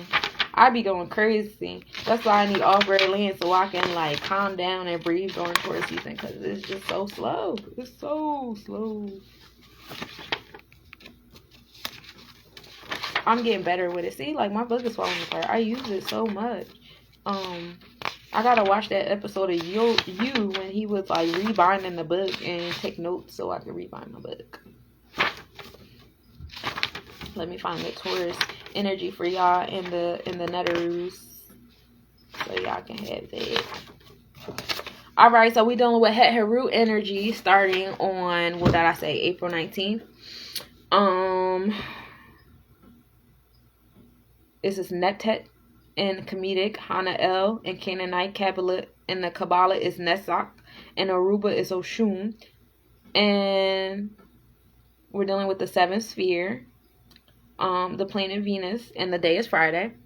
The color green and yellow, the number 5, which is the heart chakra number, and diamond. So definitely dealing with the heart chakra, dealing with the heart. The heart is the center between the lower self and the upper self, because you got 3 down here. As far as your main chakras go, I know you have an infinite amount of chakras, but 3 down here, 3 up here, the heart in the middle. So definitely focusing on that middle self, learning how to center yourself and all that fun stuff. And the bath, you're going to want to have yellow roses, honeysuckle, calendula flowers. We're getting real pretty and prissy out here, cuz in that Venus energy. Maiden's hair, parsley, spearmint, sandalwood. We getting fancy out here. The oils, you want to have rose oil, sandalwood oil, honeysuckle oil, cinnamon oil. I love cinnamon oil. And the incense will be the same as the oils. Our spiritual direction will be the southwest, and our mundane direction will be the north. As far as our personality portfolio goes, the animal spirit, the cold and moist energy of Venus has the following effects on our personality. Positive emotional traits is sociable, affectionate, pleasure-loving, quiet, harmonious, joyful, sweet, engaging, flexible, sympathetic, graceful, merry, cheerful. Negative is shameless, timorous, neglectful, lewd, idle, wasteful, cravings, drugs, alcohol, moral. I know y'all know a lot of Taurians that fall into these spaces. You know, they're bad with money, they overindulge and stuff like that. It's because they're imbalanced. It's not because Taurians ain't shit, it's because they're imbalanced in their energy. Motivated by fantasies and empty forms, so that makes them illogical and irrational. They could be fearful, careless, and some of them are narcissistic. Mental traits, congregative thinking, the imagination, use of metaphors, myths, and story to explain stories, because we're tapping into that lovely energy of Venus. People that speak through Venus speaks more spokenly. I'm gonna make that up. Social correspondences, people that are going to be on the forefront for whatever reason, but keep an eye out, will be entertainers, artists, young women, beauty, clothing, pleasure. During this time, it's time to feel joy, pleasure, imagination, visualization. And that's why the energy moves so slow, to allow you to sit in those pleasures, learn what you like, This is the arousal of the life force through joy and pleasure, especially when ecstatic, providing the motive force for accomplishment of our minor goals and vitalization of the will. Unfortunately, most people are ignorant of this fact and suppress their joyfulness, waiting for success to overindulge in their passions, and never know why they have so much difficulty carrying out their will, concentrating, etc. Review the material given for the 3rd stage of meditation and initiation regarding the combination of creative imagery and life force arousal. The practice of visualizing the emotionally charged situations related to our goals. So you have to make yourself feel like you already made it. That's the only way you're gonna make it. Like, there's this TI post that's been circulating for years. Like, why are y'all celebrating? Y'all ain't got nothing. Yes, every day is a celebration. Every day you deserve an award, because you rose. That's enough. You are enough every day. You made it every day. You the shit every day. Reward yourself and thank yourself every day. That's the only way. All right? A great deal of problems also arise from the ignorance of the function of the imagination. So people also allow themselves to indulge in the visualization of emotionally charged imagery without realizing that they are thus giving power to realization to unwanted or untenable situations. So be mindful of the illogical and the irrational during that season when that begins. But that starts on 4/19. 4/20, best holiday ever, gang gang. We're dealing with the waning gibbous moon. I can't indulge in 4/20 this year because I'm doing Ramadan. But it is what it is. The waning gibbous moon will be at 81%, and it will be a Sagittarius moon. So we're dealing with the philosophies, expanding your mindset and things like that, which is Dhanas on the Vedic energy. Pluto will be visible in the morning. Juno, which is that energy of wisdom. Hold on. It will actually be in Pisces. So Juno will be in Pisces in the 7th house. There it is. And Juno is that energy of talents and wisdom in the arts and self-defense. So it entering Pisces, entering your subconscious, being more artistic, adding wisdom to the subconscious, thus hopefully bringing groundness to some of that Taurus energy if you feel yourself being swept up in overindulging in things that make you feel good. On April 21st, we have Moon and Cos Borealis in conjunction and minimal angle on that day. And Cos Borealis is actually the store of Sagittarius constellation, it is a yellow star, so expect the moon to be yellow on that day and very pretty. We're dealing with the energy of Jupiter and Mars, which brings on ambition, pride, power, business, and justice. And that's very exciting. During this time is usually when people besiege cities. So if you want to take over a city, do it on 420. That's a good day to do that, John. We're dealing with the maximum south of the moon, the maximum declination of the moon on 420 as well. Oh, 421, I'm sorry. That's the maximum declination of the moon. And then Mercury also enters the 10th house. So now we have Mercury in Taurus in the 10th house on our tropical calendar. In sidereal, we have Mercury sitting up in Pisces energy. No, Aries energy still. Aries energy still. Moving into Taurus. So our minds will be moving towards creating those pinnacles and self-esteem and raising ourselves. And hold on. If it's not the kids, it's the dog. What are you doing?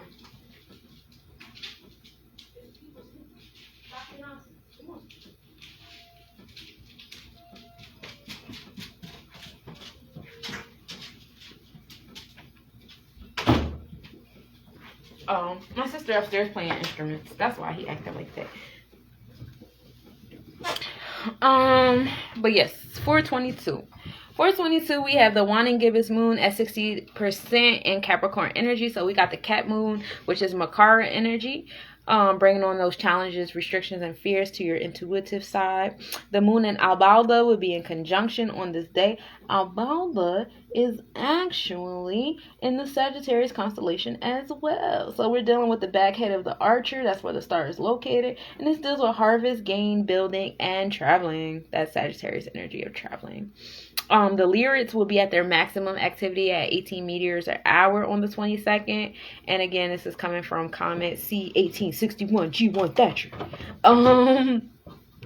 Venus, the Lyra constellation. Venus enters the 8th house at this time. The 8th house is ruled by Pisces. So now we have Venus and Taurus energy in the 8th house, calling us to bring transformation to the things that make us feel good. So when we're slowing down this year in Venus energy, we're slowing down to transform this Venus energy. So that's fun.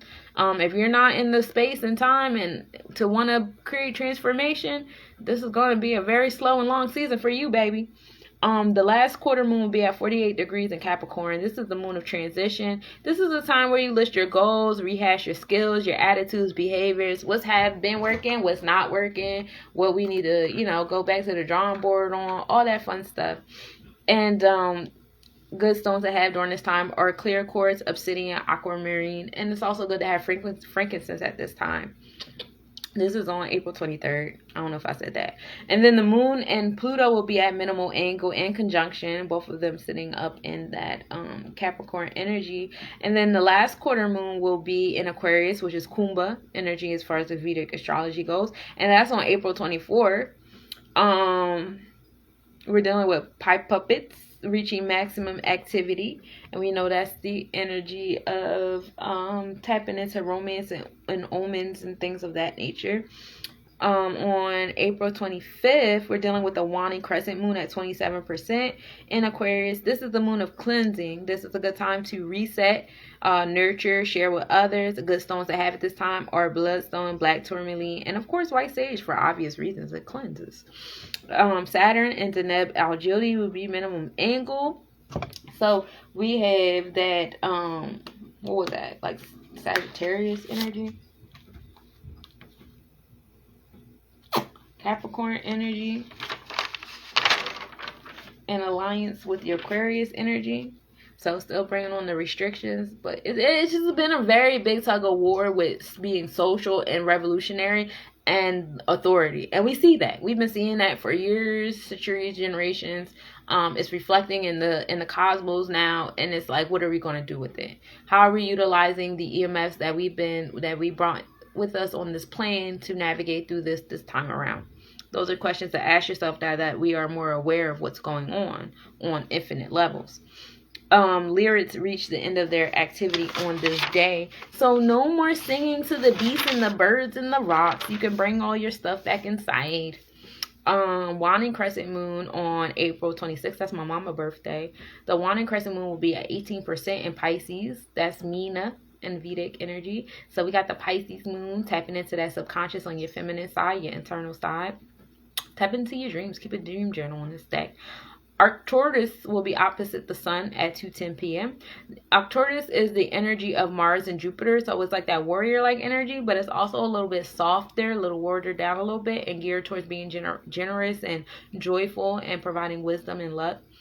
This red star is from the Boots constellation. It's linked to the god Enlil, and it brings on the energy of guardian bear, because what was it, Enki and Enlil, right? Enlil was the guardian. And this is uplifting, deals with darker aspects of Earth. So during this time, that's probably what you want to tap into with that Pisces moon, is dealing with the darker aspect, being that sword on fire. Moon and Mars will be in conjunction in minimal angle. Both of them are hanging out in Pisces energy. And then the moon and Neptune will be in conjunction on this day as well, because the moon, Mars, and Neptune will all be in Pisces. And that's fun. Like, just be dreamy on the 26th, y'all. On April 27th, we're still in Waning crescent in Pisces, now at 11%, but the moon and Neptune will be at minimal angle at this time. Everything's still in Pisces energy. The east side of the moon will be visible, which is Mare Crisium. The moon and Venus will be in conjunction and minimal angle on this day. It'll be observable at 5:04 a.m. Again, bringing on that Piscean energy. And then the moon and Jupiter will be in conjunction and in minimal angle. Again, bringing on that Pisces energy. So you have the moon, Venus, Neptune, Mars, and Jupiter all tapped into that Pisces energy. If you don't tap into your subconscious and meditate on the 26th and the 27th like you're supposed to, you're going to mess yourself up, baby. As above, so below. Don't do that to yourself. Venus and Neptune will be in conjunction and minimal angle on this day as well. So that's exciting for my dreamers out there. April 28th, the Earth shine will be visible on the moon. The pie puppets will be ending their activity, and Mercury is at its largest obtuse angle from the sun. We're still because the sun is tapped in Taurus energy now, and Mercury is doing its own thing, moving from Aries to Gemini. So then we're dealing with the Mercury, think of an obtuse triangle. That's what's happening.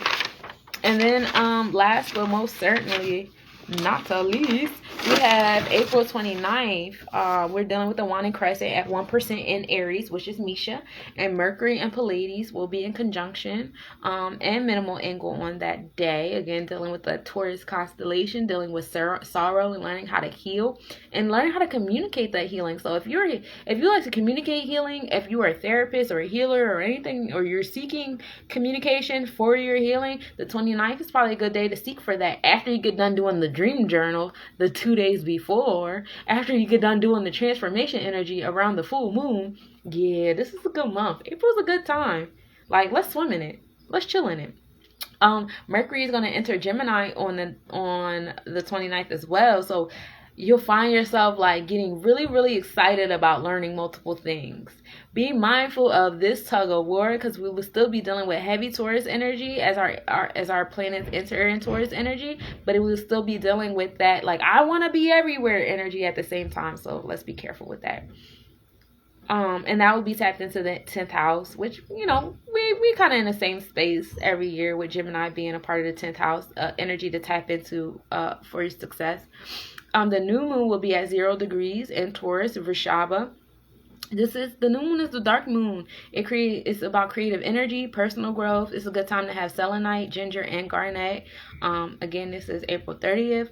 Pluto is going to be stationary on April 30th. Why? Because we're going in retrograde. Is you ready? I don't think y'all ready. Y'all not ready. Get ready. If you do all the work that I just told y'all to do, like a few seconds ago, when this Pluto retrograde come, especially because it's going to be sitting in that slow ass Taurus energy, you're going to be ready. Be ready. It's okay to be ready, y'all. And that's going to start at 2 o'clock in the morning. And yo, sleep. You're going to wake up with the shit. If you're not on, I don't sleep. I sleep for like 4 or 5 hours a day. Sometimes more, it depends. But like for the most part, I don't really sleep. I'll probably be up at 2 o'clock in the morning. Venus and Jupiter will be at minimal angle during this time. So still dealing with that heavy Pisces energy and your self-esteem and how you feel about yourself, and an alliance with the energy of generosity and wisdom and things like that. So, it's just, April seemed like a really good time. There's gonna be a partial solar eclipse on April 30th. The maximum level it's gonna be at 4:41 p.m. It's gonna be visible in the southern hemisphere. It's not gonna be visible up here. I'm in Jersey, so it's not gonna be visible in the northern hemisphere, but it doesn't negate it from existing. So 4:41 p.m. Go ahead and do your meditation. Solar eclipses are good for fresh starts, manifestation, new energy portals, surging, and you might feel a surge of energy or a drain of energy. It depends on how you spent the month of April and all the cosmo energy things that's going on. And then the more empathetic one is the more intense they will be affected. So be mindful of my Cancer people dealing with that Cancer rising energy and that Lilith Cancer energy. It's also a good time to do a vision board. If you want to start a vision board at 4 o'clock and then start meditating on it at 4:40, that's a good thing to do. And it's also a good time to make decisions with a vision chart. So that's my planetary forecast for y'all. It's like we start the month off in this like very strong-headed, strong-minded Aries energy in our minds, while our hearts is sitting in revolutionary energy, but still tapped into the subconscious. That is not conflict. Please do not treat it as conflict. Look at it as it's complementing each other. You're a warrior. You're here to create transformation and break things and break walls and things, and also nurture it. Embed it into your spiritual self, your solar self, and so that it could be, in others, especially our youth coming up. Like, it's, as we get into Cancer season, I know Cancer season, I be stressing that it's time to create spaces for our children. I don't have my kids in school, so my kids need safe spaces all year round, but y'all know that's when kids get out of school. So now it's time for us, the community, to step in and give them things to do.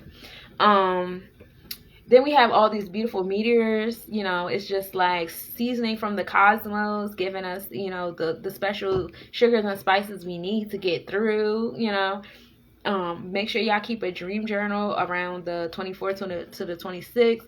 Make sure y'all tap into all that transformation energy from the 18th to the 21st. Especially with that new moon vibe. That full moon vibe on the 19th. Like, we just got, like, this is just like a really good... I said the 19th. I meant the 16th. Like the 15th to the 17th. You definitely want to tap into that transformation energy, because the moon is going to be in a bunch of Scorpio constellation. Even though it says we're in the zodiac, being in the physical constellation is different, which is what makes the tropical and the sidereal and the nakshatras different. But so definitely tap into that energy of transformation around the full moon. Do that shadow work. Do the dream work the week after with all that Pisces energy. That way, when we enter in that slow ass Taurus energy and Pluto goes in retrograde, you're not over here pulling your hair out. We have beautiful meteors coming. Go ahead and meditate when they're at their max activity. April is just really, really fucking exciting. I'm very excited for us. I'm very excited for you. Keep doing the work. Thank you for tapping into this reading. That is a part of the process. For those of you that couldn't tap into the whole thing, I'm live on Facebook and YouTube and Instagram, so you can tap into all these. My videos are getting longer and longer. Why are they getting longer and longer? Because I'm expanding. Time is nothing. Those numbers on that clock don't mean nothing to me, because I don't live in that space like that right now for it to matter to me. So I don't really apologize. I was about to say I apologize to those that have been sitting doing it, but I don't. Thank you for tapping in and showing up. That's very important. So yeah, peace, y'all.